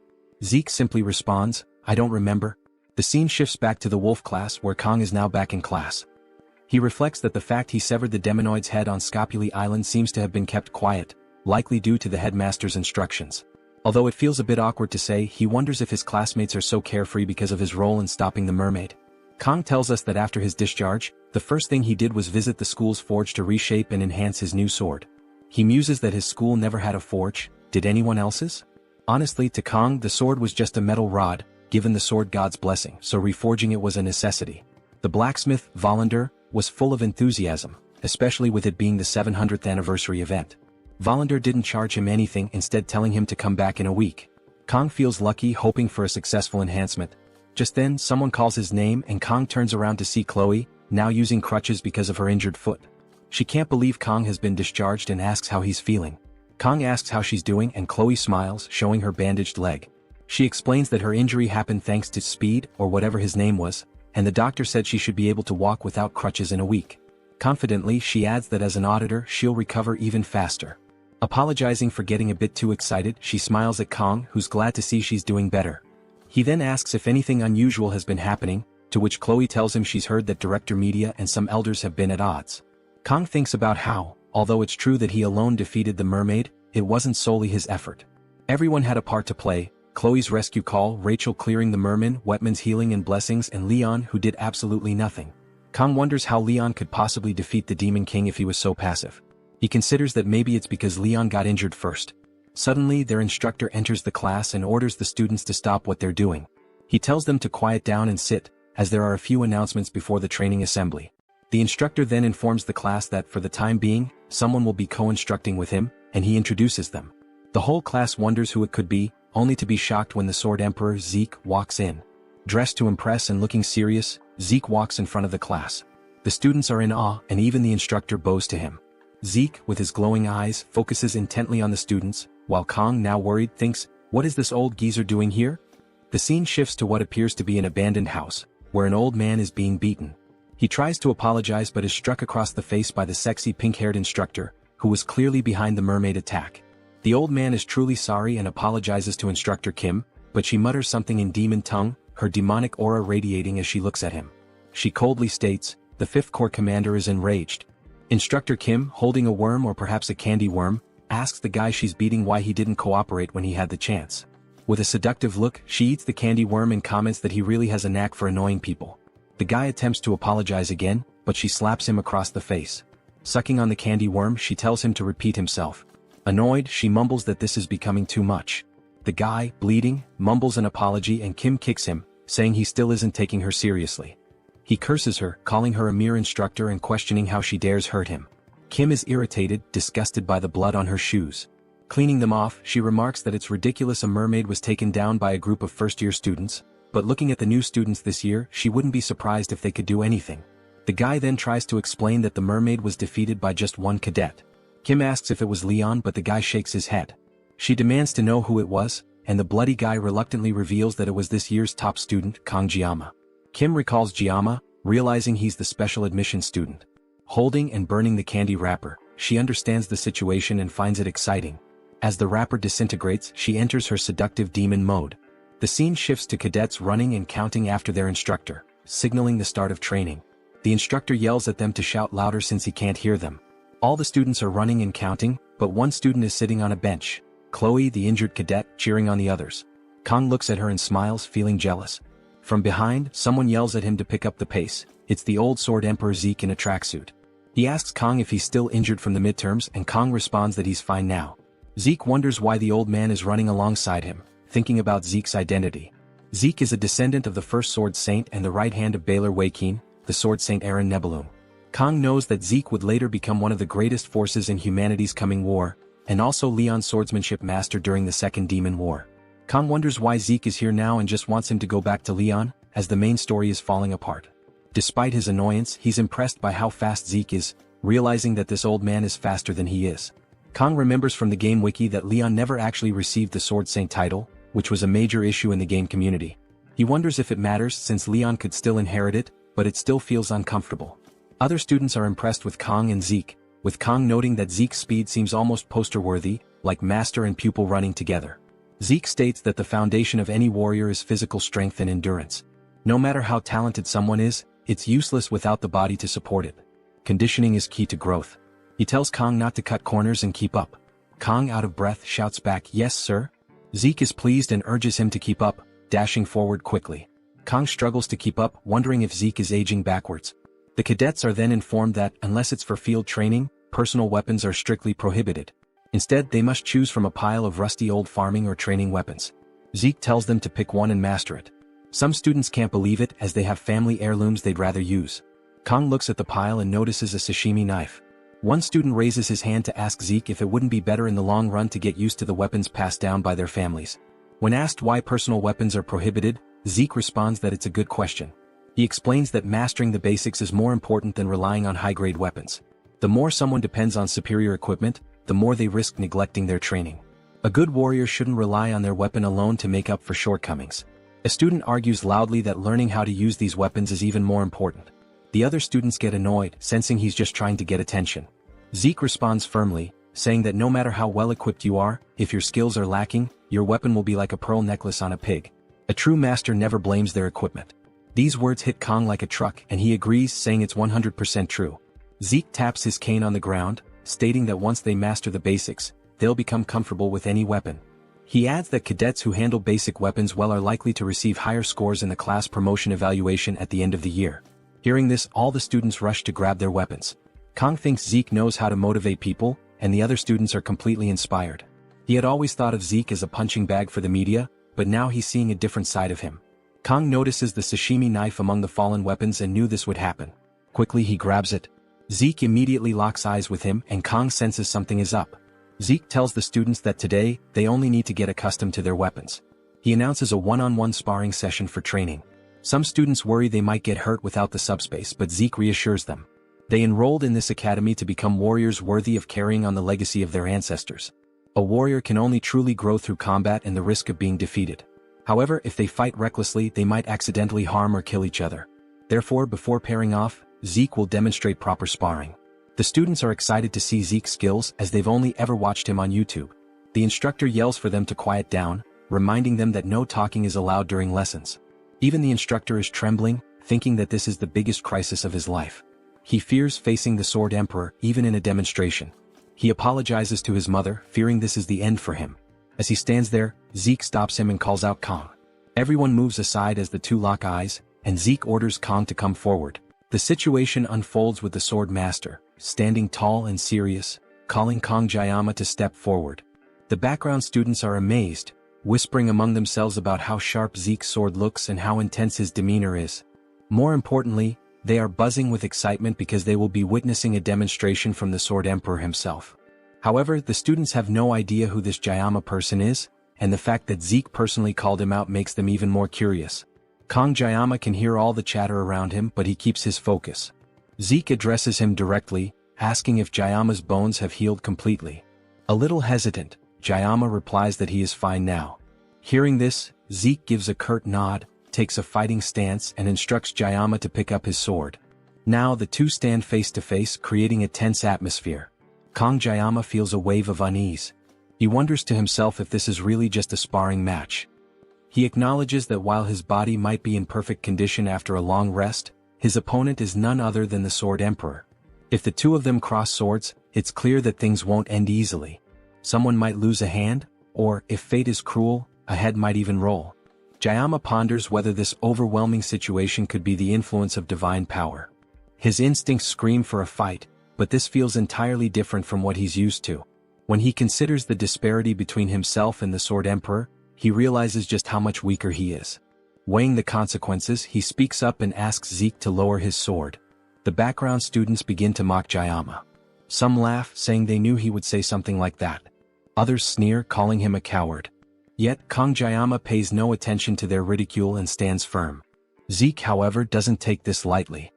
His expression darkens as he demands to know if Jayama has any pride as a swordsman. Zeke questions how long Jayama thinks he can live while suppressing his power. He scolds Jayama further, pointing out that extraordinary talent is wasted on someone cowardly. The words cut deep into Jayama. Pride is not a foreign concept to him. It's something he has carried in his heart ever since he earned the title of the greatest swordsman in his homeland. It's a title he gained alongside those who had been his rivals and his motivation. He realizes Zeke's provocative words are not just insults but a deliberate test of his resolve. Even the class instructor and Chloe are taken aback by Zeke's approach. They watch as Jayama processes the situation. Jayama understands that if he falls for Zeke's provocation, he might regret it for the rest of his life. However, the fire within him refuses to be extinguished, and the craving for a fight intensifies. The class instructor rushes forward, intending to stop Jayama. Before he can intervene, Zeke steps in, blocking the instructor's path. Zeke confidently declares that Jayama has already made up his mind. Jayama steps forward, equipping his sashimi blade.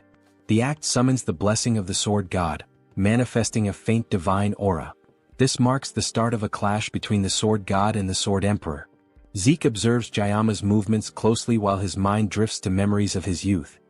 He recalls an encounter with a one-armed wandering knight, whose swordsmanship left an unforgettable impression on him. Even now, Zeke feels the same clarity and determination as he did when he first witnessed that knight's skills. Returning his focus to the present, Zeke initiates the fight with a powerful slash. Jayama reacts swiftly, dodging the attack and moving to counter. Zeke anticipates the move, changing the trajectory of his strike mid-swing to target Jayama's new position. Despite the shift, Jayama's reflexes allow him to evade the attack once again. The fight intensifies as Jayama boldly charges forward, displaying a sword style reminiscent of a swallow in flight.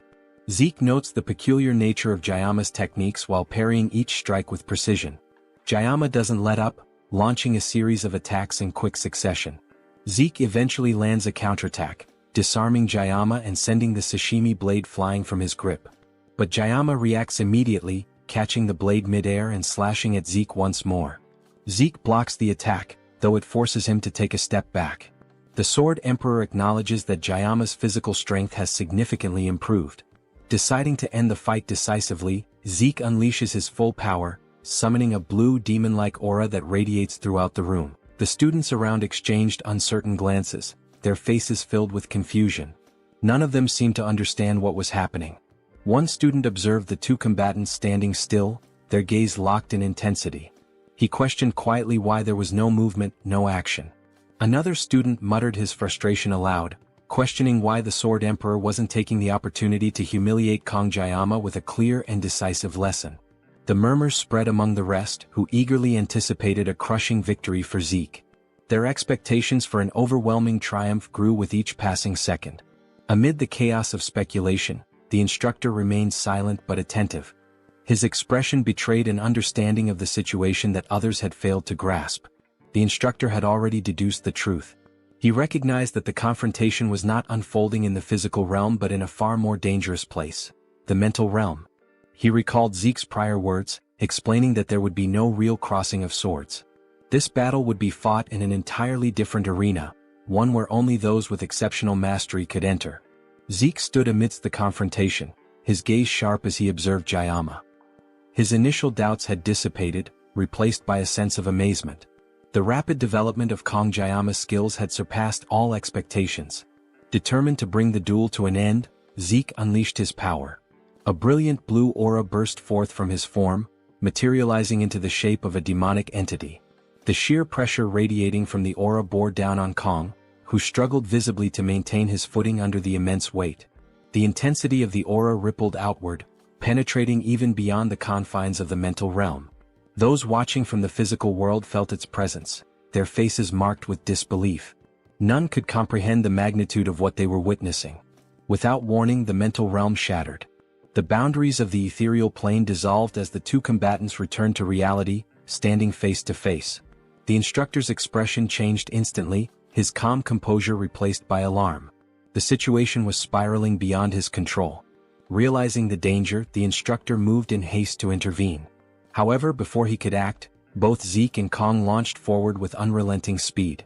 Their strikes were set to collide, the air charged with the promise of an unstoppable clash. Before their blades meet, a massive surge of energy disrupts the battle. The ground trembles as media poison arrives, her fury palpable. Her veins bulge with anger and her glasses fly off her face. She shouts at Zeke, demanding to know what he's doing to his student. "Have you completely lost your mind?" she yells, her voice echoing through the battlefield.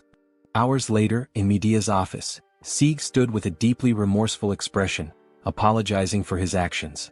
Medea, still visibly irritated, found his behavior unusual. Her annoyance grew as she recalled the effort it took to place Zeke as an instructor in Kang's class, only for him to take such reckless action. The outcome of the battle could have been disastrous had Medea not intervened. Zeke, reflecting on the events, admitted that causing such chaos was never his intention. He acknowledged losing complete control during the battle, leading him to unleash his aura to its maximum. Medea, recalling her arrival at the battlefield, muttered in frustration, trying to regain Sieg's attention. Lost in thought, Sieg apologized once more, surprising Medea. She emphasized how uncharacteristic it was for the emperor to express regret. In 50 years she had never seen him apologize, and now it had happened twice. Medea pressed for an explanation as to why Sieg used his aura against the student. Sieg explained that without doing so, he would never have gained the upper hand in the battle. Medea, taken aback, realized the gravity of his words. For someone as proud as Sieg to admit inadequacy against a student was a rare show of vulnerability. Sieg then revealed that Kang had achieved control over the mental realm. Medea was struck with disbelief. A young man of only 17 years mastering such a skill seemed unfathomable. Sieg had no answer for how this was possible. Medea recalled her brief encounter with Kang at the conclusion of the battle. His gaze had emanated an intimidating aura. His resolute expression exuded an unshakable determination that left her unsettled. The fear she felt mirrored an encounter from her youth with a commander named Vaesen. Yet the source of her apprehension toward Kang remained unclear. Composing herself, Medea questioned whether Sieg considered himself defeated. Sieg, incensed, rejected the idea outright. Despite Kang's exceptional talent, he could never compare to Sieg. Medea chuckled at Sieg's exaggerated reaction and teased him, remarking that it was unlike him to make excuses. She joked about the emperor blaming his equipment, finding the notion almost comical. Sieg responded with playful irritation, masking his fondness for his old friend. The exchange ended with an affectionate reconciliation between the two. The scene transitioned to a flashback of the battle. The intensity of their clash replayed in Kang's mind. He woke suddenly in his room, relieved the battle had concluded without catastrophic consequences. Despite Sieg's hot-headed nature, the presence of Medea had clearly prevented things from escalating further. As he tossed in bed, Kang pondered whether what he experienced during the battle truly was the mental realm. The sensation was peculiar. The mental realm could only be accessed by mastering a weapon and required specific conditions to activate. Only those with unique weapons and mastery could enter it. Even heroes struggled to use the mental realm freely. Kang reflected on Leon, who had spent 3 years training as a hero to achieve access to this skill. This thought gave Kang pause. How had he managed to achieve it so quickly? The answer was clear. It was the knife. In his previous life, Kang had spent over 2 decades perfecting its use. Each time the spirit of the blade was unleashed, Kang reached new heights. He contemplated how events in this world intertwined with those of his past life. Realizing the futility of avoiding challenges, Kang resolved to address his problems head-on. Rising from his bed, he decided to strengthen his control over the mental realm. With his knife in hand, Kang focused intently, attempting to enter the mental realm. As he succeeded, an unfamiliar energy began to draw closer. The force intensified until it collided with him, causing the realm to shatter along with his knife. Dazed, Kang struggled to comprehend what had just occurred. Meanwhile, a heated discussion unfolded at a grand table. Members of a clandestine group deliberated their next move. Some proposed dispatching demons, sworn enemies, to handle a certain individual. One member, resembling an elderly woman with green hair, questioned if Leon, the aspiring hero, was the real issue. Another member, appearing like a vagrant, dismissed the notion. He argued that Leon barely managed to manifest his blessings and insisted the true threat was the student ranked first in the academy. This was the one who had defeated the twins during the entrance exams. This student had garnered Medea's protection, which only confirmed his importance. The group agreed this individual posed a significant threat. They concluded that Kang, the very student who had drawn the emperor to the academy, needed to be eliminated. The vagrant muttered that Medea's leadership as director had weakened their influence. He worried that the emergence of a hero could spell disaster for their plans. A hero capable of challenging the Demon King must not be allowed to exist. Privately, the vagrant reflected on the urgency of his argument. He dreaded the consequences of meeting the fifth commander again without satisfactory results. The meeting concluded with the family auditor tasked with hunting Kang. Elsewhere, in a weapon artisan's shop, Kang stood seething with anger while the craftsman cowered on the floor, pleading for mercy. The reason behind the heated argument quickly becomes clear.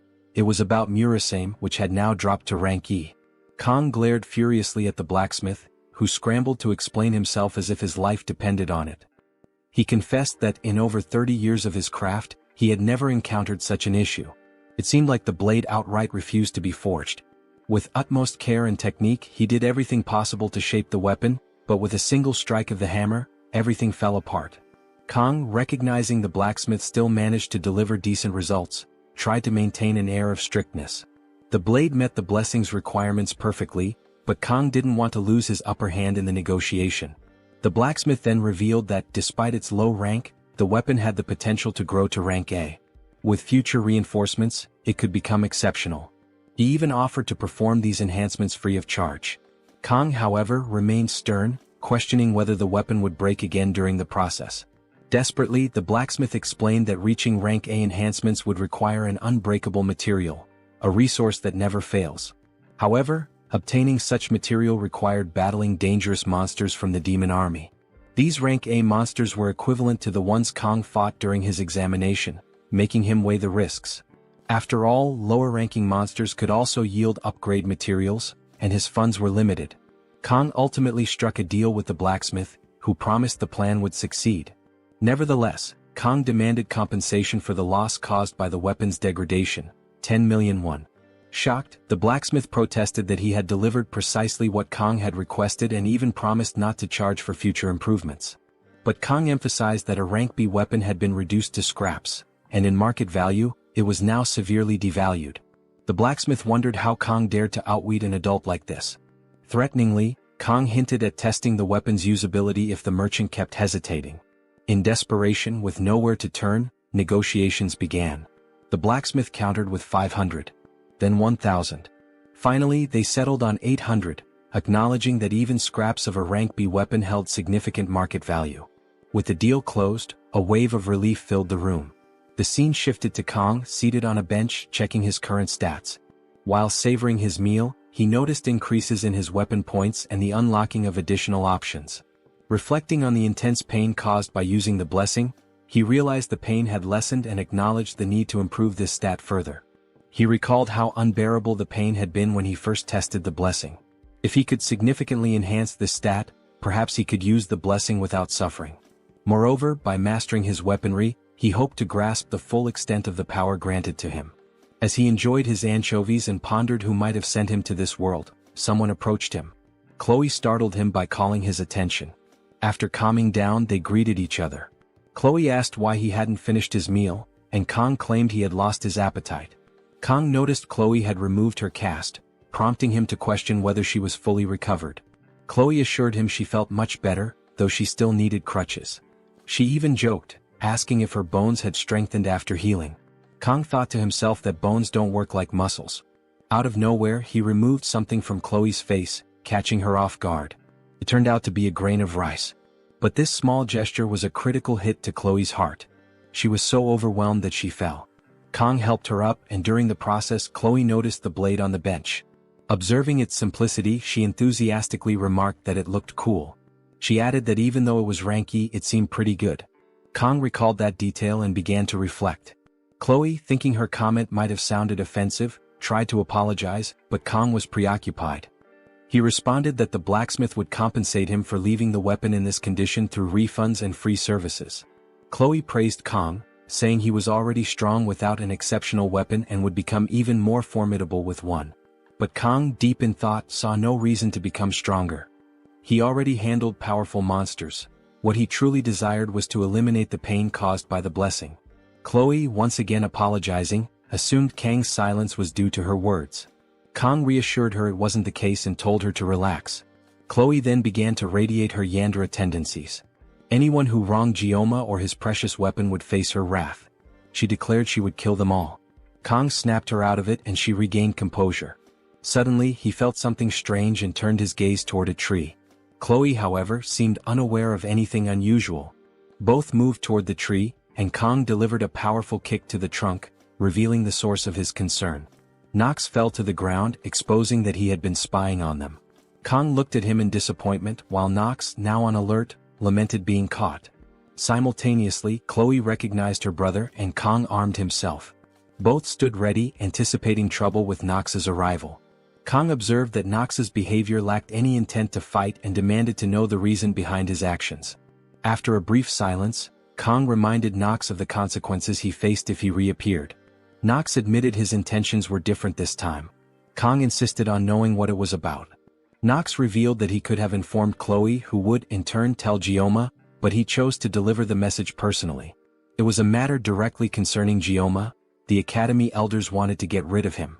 Kang acknowledged the existence of this organization and was shocked they were targeting him. Chloe asked why Knox had come for this. Knox pointed out that she had been away for so long and lost her privileges. Alerted, Chloe demanded Gioma stay behind her for protection, but neither Kang nor Knox felt it was necessary. Knox joked that she was still as feisty as ever. To conclude, Knox stated he had no interest in Kang's actions but found the elders' obsession peculiar. He added that it wasn't just him but the entire auditor family that decided to delay the extermination request. This request had been made secretly without anyone at the Academy knowing. Eliminating a student was, above all, against the auditor principles. However, it was hard to ignore for long as the demand came from the elders. If pressured, they wouldn't have a choice. Knox also told Chloe she needed to know since in any case she was family. Kang realized Knox's actions were driven by principles, though his true concern was for his sister. As Knox bid farewell, Kang stopped him to ask about his final remark. Without hesitation, Knox said Chloe was happier in Kang's company. Not even he, as her brother, had ever seen her like this. This left both Kang and Chloe deeply moved.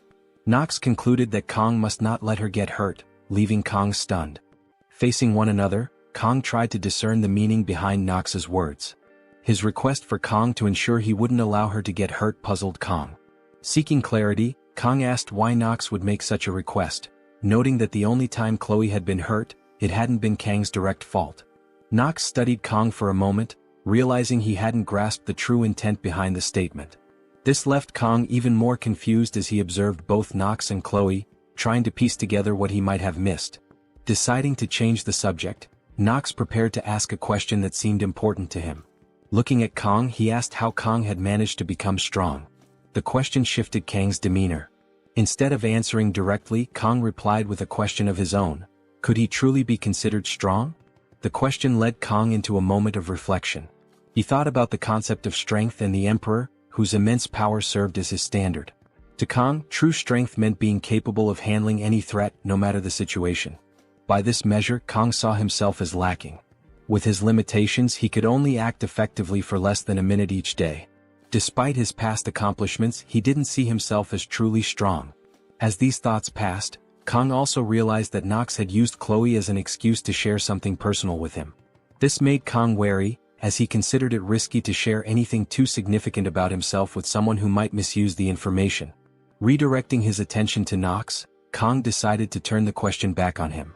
Instead of explaining how he had become strong, Kang asked how Knox planned to grow stronger, adding that he lacked a sense of desperation. Knox, clearly caught off guard, asked what Kang meant by that. Kang explained that Knox's experiences as a member of the auditor family and a student at the academy were too limited, confined to those controlled environments. If Knox wanted to grow stronger, he would need to push himself beyond them and face the challenges of the real world. With that, Kang turned and walked away, leaving Knox standing in confusion. His words lingered, unsettling Knox, while Kang questioned whether he had expressed himself correctly. Still, he believed there was truth in what he had said. Later, in the classroom, the instructor began a lecture about the many gods that ruled over creation. Despite the detailed discussion, Kang's mind wandered, preoccupied with the ongoing pursuit of the elders that loomed over him. The elders are direct descendants of 5 out of Baylor Hogan's 7 disciples, an elite group celebrated for their enormous influence not just within the academy's halls but across the entire world. Their legacy casts a long shadow, shaping history and power structures for generations. Kang recalls their notorious role in the game, where these elders earned infamy for constantly hindering the protagonist. Their actions, driven by a ruthless desire to preserve their own authority and status, earned them the grim moniker Corrupt Remnants among players. Yet, despite their notoriety, Kang cannot grasp why they seem to have turned their attention toward him. Seeking clarity, Kang begins listing the pivotal events he has been part of since arriving at the academy. He jots down the academy's rigorous admission exam, where he emerged victorious over the twins, showcasing his skill and resilience. Next, he notes the subspace training session, where his confrontation and triumph over Knox stood as a defining moment. Lastly, he recalls the midterm exams during which he saved Leon, an act of courage that further distinguished him. As he examines his notes, Kang is struck by the realization that his actions have been far from ordinary. Time and again he has found himself at the center of significant events, inadvertently attracting attention. However, this self-awareness only deepens his confusion. None of his actions fully explain why the elders would single him out. His thoughts drift to Scupley Island, replaying the events following his victory over the mermaid and his rescue of Leon. A troubling pattern begins to emerge. Kang comes to a chilling conclusion: the elders aren't truly after him. Their real target is Leon. Kang was simply an obstacle in their path, a nuisance they were forced to deal with. Despite efforts by the media to suppress the Scupley Island incident, Kang knows that news of his defeat of the mermaid must have reached the ears of the noble elite. This realization leads to an even more disturbing thought. The elders' actions suggest a sinister motive. By targeting Leon, a hero candidate, they reveal their willingness to conspire against humanity's future. Kang cannot ignore the implications. Someone among the elders, or perhaps all of them, may be colluding with demons. The betrayal shocks him to his core. For these elders, individuals entrusted with safeguarding humanity and guiding the academy, to prioritize their power over the survival of the world crosses every conceivable line. The fact that they would go so far as to try to eliminate Leon, a mere student, is beyond reprehensible. Kang's anger simmers. He briefly entertains the idea of barging into the elders' chambers and confronting them head-on. But he reins in his impulse. The time to act hasn't come yet, and he knows he must bide his time. When the moment arrives, Kang resolves to ensure the elders face justice for their treachery. A sharp voice cuts through his thoughts as the teacher instructs the class to take notes. Kang blinks, realizing he has been distracted. Refocusing, he reminds himself of his immediate goal: acquiring a weapon enhancement. For this, he knows he will need to venture into a dungeon. However, he understands that clearing a dungeon solo is a near impossible task. He needs a party. Kang considers his options. Chloe comes to mind as someone who would undoubtedly assist him. Yet, instead of relying on someone with overwhelming power like Rachel, he decides a more strategic approach is preferable. This train of thought brings Speed Weapon to the forefront of his mind, and Kang resolves to seek him out for help. The scene shifts to the bustling dragon class. Kang's presence immediately draws attention, with a student stepping forward to confront him. "This isn't a place for someone like you to come and go as they please," the student sneers. Kang eyes him, unbothered, and thinks to himself, who is this two-bit extra with an overinflated ego?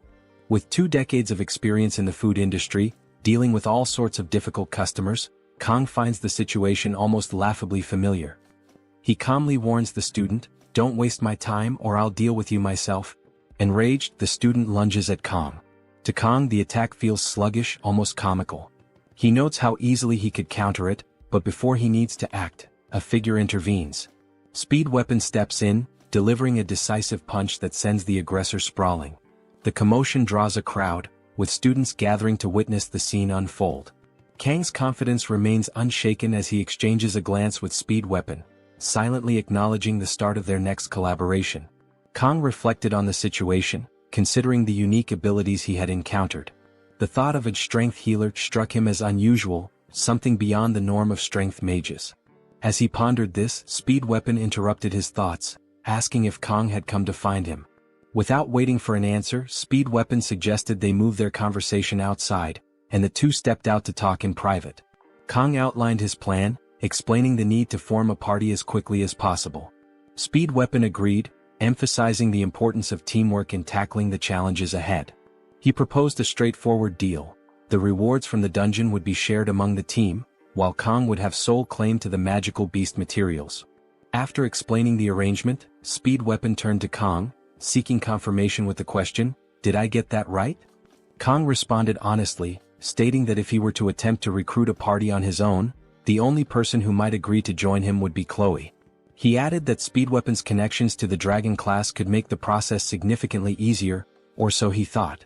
Speed Weapon quickly corrected him, pointing out that Academy rules required a party to have at least 4 members to secure dungeon clearance permits. He went on to remark that if not for these restrictions, someone like Kang could easily handle 5 or 6 dungeons alone. Kang countered immediately, denying Speed Weapon's claim with, "I can't even clear 1 dungeon by myself." Speed Weapon smirked, accusing Kang of downplaying his abilities. He reminded him of his solo victory against a mermaid, a feat that was far from ordinary. "Your false humility is starting to get annoying," Speed Weapon added with a hint of exasperation. As Kong listened, he realized that Speed Weapon genuinely believed he was being modest. Before he could say anything further, Speed Weapon observed that Kong seemed to be recovering well. Kong nodded in agreement, acknowledging that the rest and care he had received had significantly improved his condition. After some deliberation, Speed Weapon accepted Kang's offer. He saw no reason to decline and was intrigued by the prospect of working alongside him, anticipating it would be a unique experience. Grateful for his support, Kong shifted his focus to selecting an appropriate dungeon for their team. The C-rank Buffalo dungeon in Chilwon stood out in his mind, a classic challenge that seemed fitting for their current composition. Speed Weapon immediately recognized the dungeon Kong had in mind and noted their existing lineup of three: himself, Kong, and Chloe. However, he reminded Kong that they still needed a fourth member to comply with Academy regulations. Kong expressed his preference to avoid including either Rachel or Leon in their group. Speed Weapon reassured him, explaining that Rachel was currently in seclusion, recovering from injuries sustained during intense training, while Leon was occupied with preparations for upper-grade dungeon raids alongside senior students. Relieved by this information, Kong agreed to proceed with Speed Weapon's plan. Speed Weapon then mentioned having someone in mind for the fourth slot on their team. As their conversation progressed, Speed Weapon suggested they take a detour to the cafeteria to pick up something before heading to the person he had in mind. Later that evening, they arrived at a modest house nestled within the academy grounds. Kong surveyed the area, noting how unfamiliar the location felt to him. Despite his extensive experiences, even as a Japanese cuisine chef in his previous life, this hidden corner of the academy struck him as something unique. Inside, the house was cluttered with archery equipment, arrows scattered haphazardly across the space. It was clear the resident had an affinity for precision and skill, though the disorganization suggested a more carefree attitude. Speed Weapon navigated the clutter with ease, locating a young woman fast asleep in the middle of the room. Approaching her, Speed Weapon attempted to rouse her by gently shaking her shoulder. When that failed, he leaned closer and mentioned her favorite treat from the cafeteria. At the mere mention of it, the girl's eyes snapped open, and she bolted upright with startling speed. She spotted Kong holding a bag and rushed toward him, her movements so swift that she collided with him, causing them both to tumble to the ground. Kong found himself momentarily stunned as the blue-haired girl hovered over him, clutching the bag with a triumphant expression.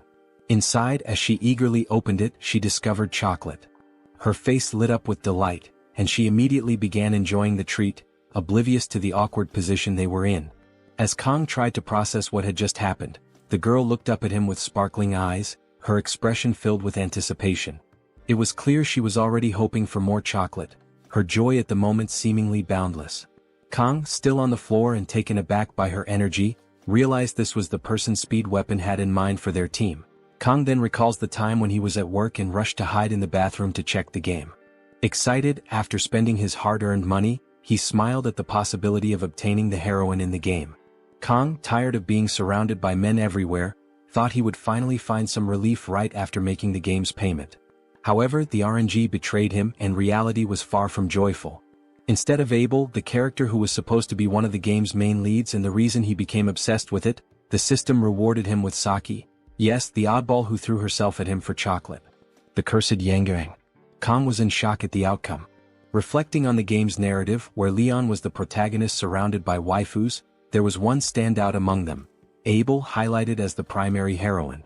While various heroines possessed and demonstrated their unique abilities throughout the game, Abel was the one who, in addition to her skills, also embodied the overcoming of adversities and challenges.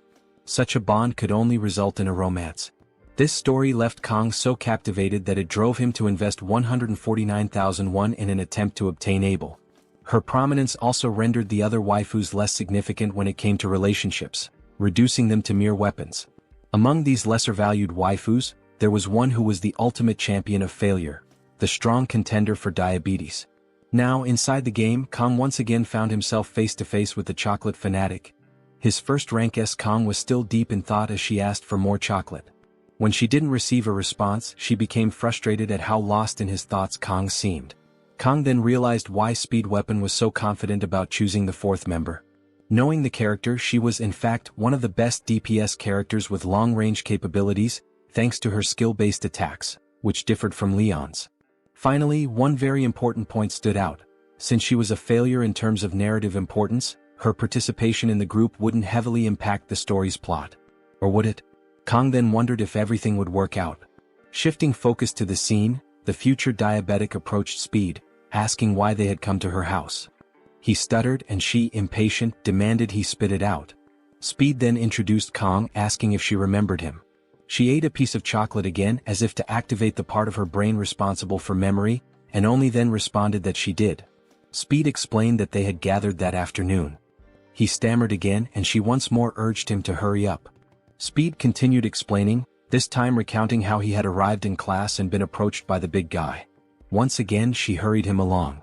Finally, Speed declared that they had come to recruit her for the group that would be tackling the Buffalo Dungeon the following week. Perplexed by Speed's absurd lack of clarity, Kang reflected on how fitting his nickname was. He explained a story at the same speed as a turtle. Speed continued detailing the mission, explaining there would be a division of spoils except for the horns. As soon as he finished, she shifted her gaze to Kang. It didn't take long before she began walking toward him with a determined look. She then asked if it was Kang who had fought him in training. Kang, hesitant, responded that it was. She observed him with a suspicious gaze. Meanwhile, Kang, apprehensive, waited for Saki's next move. She then turned and remarked that although she had no reason to refuse, given that the rewards would be divided, she wouldn't accept because of the lack of determination she had expected. Kang was surprised by her lack of sense in judging someone who had just woken up. He watched as she added that she didn't want to work with such unmotivated people. Speed then tried to argue that it wasn't possible for her to make such a decision after seeing Kang's duel against Nox. She then suggested that his victory was only possible because the opponent was weak. Speed became irritated and emphasized that the opponent was none other than an auditora. In his moment of heightened emotion, he almost let slip a situation that not everyone was supposed to know about from the island. Realizing this, he immediately held himself back, leaving Saki confused.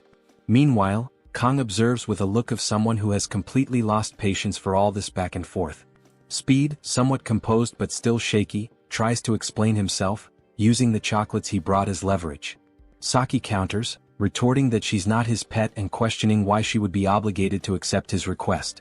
Kang watches the argument between the two, trying to decipher what kind of deal Speed imagines in his head. Simultaneously, he's amazed at how someone can be both greedy and rude at the same time. In his view, the worst-case scenario should only allow for one of those traits, not both. There's no plausible reason to keep insisting on this pre-diabetic individual. Deciding enough is enough, Kang interrupts Speed, declaring there's no need to waste time on someone unwilling to cooperate, as it would harm the team's performance. The priority now is finding someone better. Hearing this, Saki challenges Kang, questioning whether the urgency of the raid justifies his attitude. Kang, without saying a single word, looks at her calmly before opening his vest and pulling out a knife. Both Speed and Saki are stunned, unable to figure out what Kang plans to do. Then, with the knife in hand, he swings it laterally, not to attack but to throw it. The blade flies swiftly toward its target, landing precisely in the center. This surprises Saki, but she has no time to process the feat before being caught off guard by a second throw. The second knife lands so quickly that she barely has time to track it. Before she realizes it, the second blade is lodged right in the same spot as the first. Her morale now hits rock bottom. Recognizing her shaken state, Kang delivers an ultimatum, asking if she will join the team or not. Perplexed and struggling to comprehend the situation, Saki remains deep in thought. The scene transitions to a Starbucks, spelled with 2 S's. The first to arrive, waiting for the others, is none other than the troublemaker herself. Now her demeanor is entirely different. Speed, surprised, comments on how early she arrived, while Chloe greets her warmly. Kang, as usual, simply observes as Saki takes the initiative to greet him. He responds while internally reflecting on how persuasive a sashimi knife can be. Speed, astonished at how quickly Saki prepared for the meeting, hears her nonchalantly say it was easy to manage before she formally declares the start of the meeting. Speed rises and begins explaining the mission details, preparing a precise drawing to illustrate the task. He elaborates that the enemies are rank C monsters known as water buffaloes. They have the ability to charge long-range attacks, making close combat risky. Thus, the best strategy is to attack from a distance. Kang and Chloe marvel at the impressive drawing, while Saki focuses intently on the explanation. Speed then outlines a critical rule: there's a gate at the dungeon's center that must not be opened. Curious, Chloe asks what happens if the gate is opened.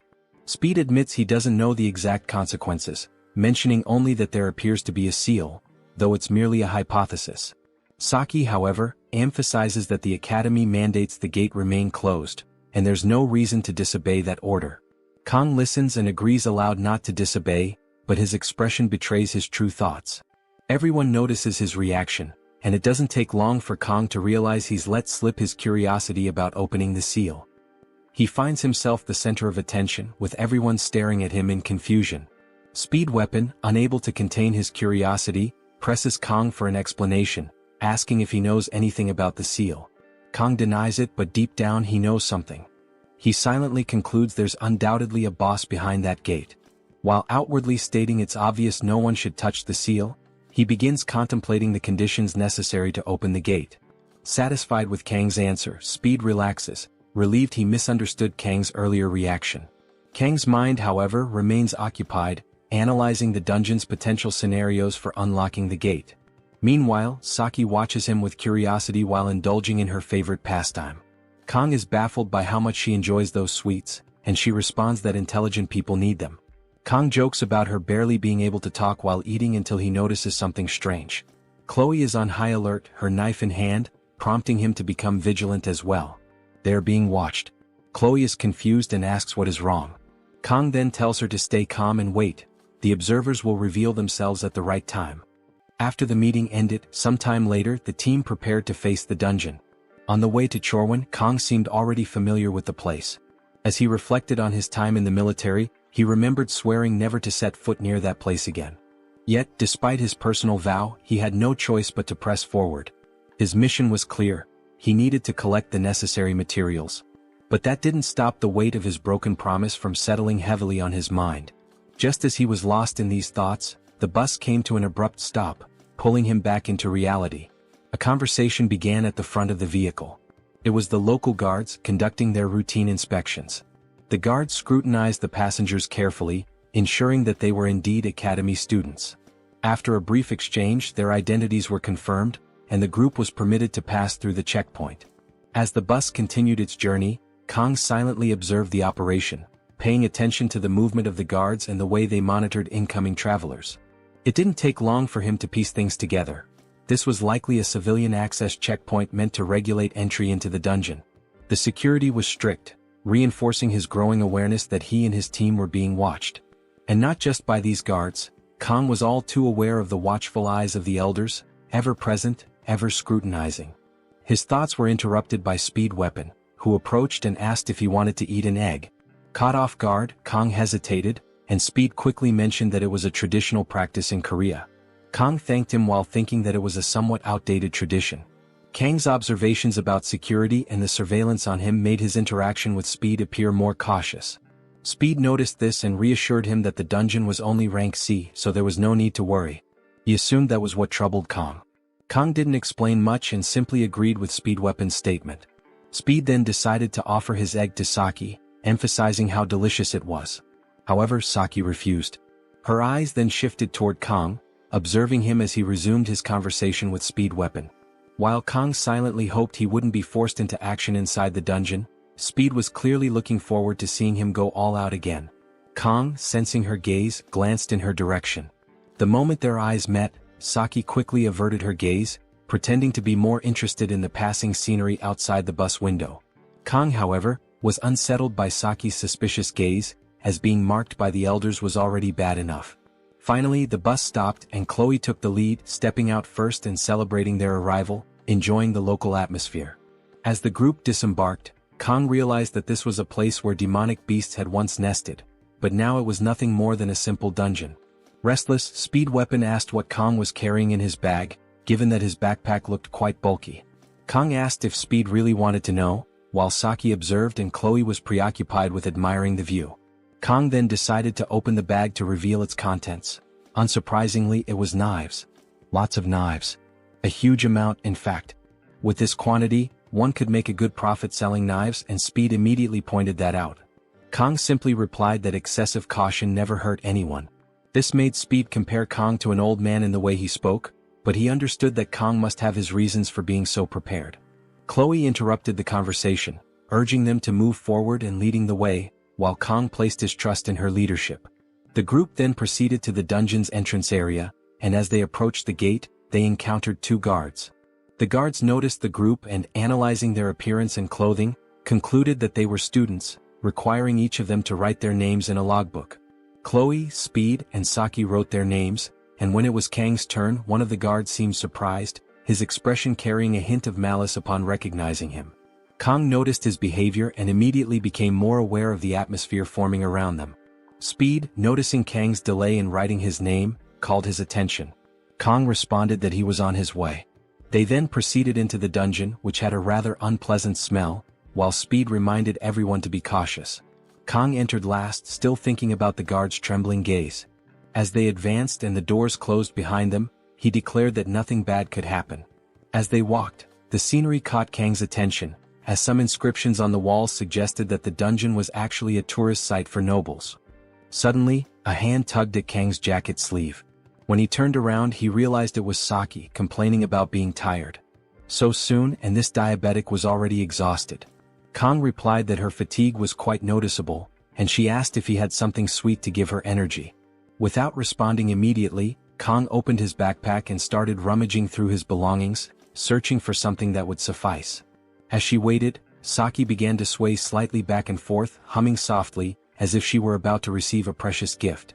Her expression was so exaggerated for someone who was merely expecting candy. He finally found a small piece of candy and offered it to her. However, she frowned, saying it wasn't to her taste, and asked if he had that chocolate instead. Losing patience, Kang bluntly stated that he wasn't some kind of storage unit to always have what she wanted on hand and was sure she had brought something herself. She admitted that he was right but argued that she was saving it for later. As they argued, something caught everyone's attention. Chloe suddenly announced the presence of enemies, 4 of them heading toward the group. Speed quickly reminded everyone to follow the plan to avoid any problems. He then called out to Chloe and Saki, informing them that he would grant them buffs and wish them luck. They were already in position to start the battle. Saki immediately drew her bow, catching Kang's attention. He noticed that her weapon was an S-rank item, which meant dealing with the dungeon's monsters wouldn't be difficult. Saki, analyzing her weapon more closely, admitted that she hadn't used it in a while and that the equipment felt a bit stiff. This revelation made Kang doubt whether he could trust its effectiveness. Suddenly, she announced that she had something to help. To everyone's surprise, or perhaps not, it was one of the chocolates she had been saving for later. After satisfying her sugar craving, even the bow seemed to have loosened up. She smiled confidently, but her attitude didn't convince Kang that she was reliable. With that commotion over, everyone focused on the approaching monsters. As they advanced rapidly, the team prepared for the attack, with Speed weapon granting buffs to everyone while Chloe charged toward the monsters. Chloe moved ahead alone, leaving the others in the rear, with Saki ready to use her bow and observing the monsters' reactions. Then, Chloe leaped into the air, hoping to get a better view of their enemies, and unleashed a volley of arrows. One monster was struck in the eye by an oddly different grain of sand and collapsed, but the remaining 3 continued advancing unfazed. Chloe's attacks weren't enough to halt their charge. Frustrated, she decided to launch more attacks, this time using her sword. Speed weapon immediately warned her to fall back as per the plan. She ignored him and pressed on, but before she could reach the monsters, Saki stepped in and began her attack, aiming between their eyes. She fired 3 arrows simultaneously at the monsters that were already dangerously close to Chloe. Upon impact, all of them turned to ash, such was the power of her arrows. Chloe stared in shock, while Saki sarcastically lamented that the monsters had exploded. Saki resumed eating her chocolate, while Kang internally regretted that such powerful attacks could also destroy the materials he needed. Though this was a concerning issue, Kang acknowledged that Saki's class was truly impressive and unstoppable. But he quickly returned to worrying about his enhancement materials when Chloe urged the group to move deeper into the dungeon. Suddenly, the monster that had been hit by the strange grain of sand stirred. With an oddly pitiful groan, it got back on its feet and without hesitation, charged straight toward Saki, who was caught off guard. Realizing it was the first monster she had hit, she tried to reposition herself but tripped and started falling, leaving her defenseless against the creature's attack. Her only option was to protect herself with her arms and shut her eyes, an obviously effective defense strategy, capable of stopping even nuclear bombs. Noticing the delay in being struck, she opened one eye and saw Kang standing in front of her, holding her up with one arm, a knife in his other hand pointed upward, and the bowl that was once one now split into 2. She stared in shock at the knife, processing the fact that Kong had just protected her, remaining motionless for a moment as she absorbed the situation. The creature, or rather its halves, collapsed to the ground and Kong, a small smirk on his lips, turned to her and asked if she was okay. Then, a faint flush crept up her cheeks as the weight of the situation settled in. Her heart pounded slightly, her mind replaying the scene of Kong effortlessly stepping in to protect her. She had no words, only a lingering sense of awe at his heroism. Meanwhile, outside the dungeon, the scene shifted to a ringing phone, its screen devoid of any identification. The guard with the strange gaze picks up the phone and positions it. As soon as he answers, he addresses the caller as Master. Kong firmly grasps the horns of the defeated bull monster, focusing on the real reason he entered this dungeon. Buffalo horns, classified as a C-rank reinforcement material, hold significant value for weapon upgrades and other practical uses. With this in mind, he decides to gather as many as possible. As he collects them, Saki approaches and hands him a piece of chocolate, a silent gesture of gratitude for saving her earlier. Meanwhile, Chloe's gaze sharpens, her demeanor shifting into something more intense. Kong quickly catches on and turns to her, snapping her out of it. Lowering his voice, Kong leans in and whispers something to Chloe about the guard they had encountered. Her expression shifts and she responds with a brief nod. Nearby, Speed Weapon observes their interaction and wonders aloud if they are a couple, suggesting that it would make sense. Chloe's face immediately flushes red, while Kong dismisses the assumption, stating that assuming every male-female relationship is romantic is a narrow perspective. Chloe's reaction remains frozen in surprise and Speed Weapon, caught off guard, questions if he had been mistaken all along. Saki watches the exchange with a quiet smile. Kong, however, remains puzzled by Chloe's lingering stare. Before he can dwell on it, she shifts the conversation, questioning whether buffalo monsters are always this scarce. The group's attention turns forward as Speed Weapon notes that, regardless of the dungeon's popularity, it should not be this empty. Looking to Saki for insight, he prompts her for an opinion. After a brief pause, she points out something odd. The buffaloes had been running away from something. Their behavior was unnatural, raising concerns. Speed Weapon agrees, recalling that buffaloes are typically docile and even used for farming by the locals.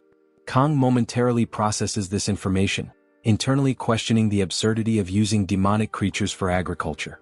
Despite the unusual circumstances, Speed Weapon reassures the group that they have received signals ahead, implying that there is no immediate danger.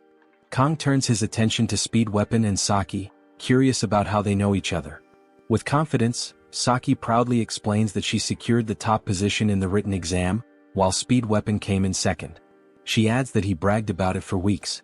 Frustrated, Speed Weapon attempts to dismiss her words, but Saki continues, revealing that she also ranked third in the placement tests. Hearing this, Kong is surprised to learn that Speed Weapon ranked second, as he had assumed the guy was just a loudmouth. Noticing Kang's reaction, Speed Weapon quickly clarifies that he should not be compared to Rachel, revealing that she is his cousin. This revelation takes Kong by surprise, as he finally understands why, as a player, he never knew about Speed Weapon's connection to the main characters. The answer lies in their familial ties. Speed Weapon elaborates further, explaining that his family is a branch of the Changxian clan, while Rachel's family belongs to the main lineage, creating a distinction between them. However, he quickly brushes off the topic, questioning why they are even discussing this. Kong fixes his gaze on Speed Weapon, prompting him to take a step forward and demand that he stop staring. With a grin, Speed Weapon declares that he is living the dream, emphasizing that Kong is the most impressive one. Jokingly, he reminds Kong not to forget about him once he becomes famous. Kong, smiling, reassures him that such a thing will not happen. As the group continues moving forward, Speed Weapon casually remarks that no one can predict the future, suggesting that Kong might even join the Seven Heroes one day. Chloe agrees, pointing out that Speed Weapon has a valid point and that Kong undeniably has the potential. At that moment, Saki steps ahead of them, suddenly turning to face the group with a serious expression. Without hesitation, she declares her hatred for the Seven Heroes. Despite the weight of her words, the trio remains unbothered, though Speed Weapon briefly wonders what her issue with them might be. Choosing to set aside his curiosity, he urges the group to keep moving, reminding them of their objective: defeating 20 buffalo monsters to clear the dungeon. As they proceed, Kang's attention is drawn to a crystal lying on the dungeon floor, surrounded by a faint purple aura. Before he can examine it further, Speed Weapon calls out, urging him to keep moving and questioning what he is waiting for. Hesitating for a brief moment, Kong ultimately steps forward, dismissing the crystal as nothing. Outside the dungeon, a guard speaks on the phone, confirming that everything has been arranged. The academy students should have already encountered the enraged buffaloes by now, leaving no cause for concern. However, the person on the other end remains skeptical, dismissing the guard's confidence. Pressing for further details, the caller asks if there is anything else to report. The guard affirms that he followed the given instructions precisely, though he personally believes the buffaloes will handle the students on their own. It is then revealed that the person on the phone is the commander of the Demonoids. She warns the guard not to grow overconfident, reminding him that failure is not an option. With a cold tone, she questions whether he is prepared to take responsibility should things not go as planned. At this, the guard falls silent. Sensing his hesitation, the commander reassures him, expressing trust that the task has been properly executed. She instructs him to report back with the results once the situation is resolved. Acknowledging the order, the guard ends the call. Staring at the dungeon entrance, he mutters to himself, recognizing that his fate is already sealed regardless of the outcome. Just then, an ominous aura begins radiating from the dungeon gate. Reflecting on his actions, he recalls that he had forcibly opened the gate as an extra measure, ensuring that survival for the students is now impossible. Yet, something about Kong unsettles him, those eyes as if they see through everything. Unable to shake his unease, he decides to enter the dungeon and witness the situation firsthand. Inside the dungeon, Chloe turns to Kong, alerting him to the presence of magical beasts approaching from behind. Kong immediately asks for a count, and through her blessing, Chloe detects roughly 50 creatures. The group is stunned by the revelation. At that very moment, another presence rushes toward them from the opposite side of the dungeon.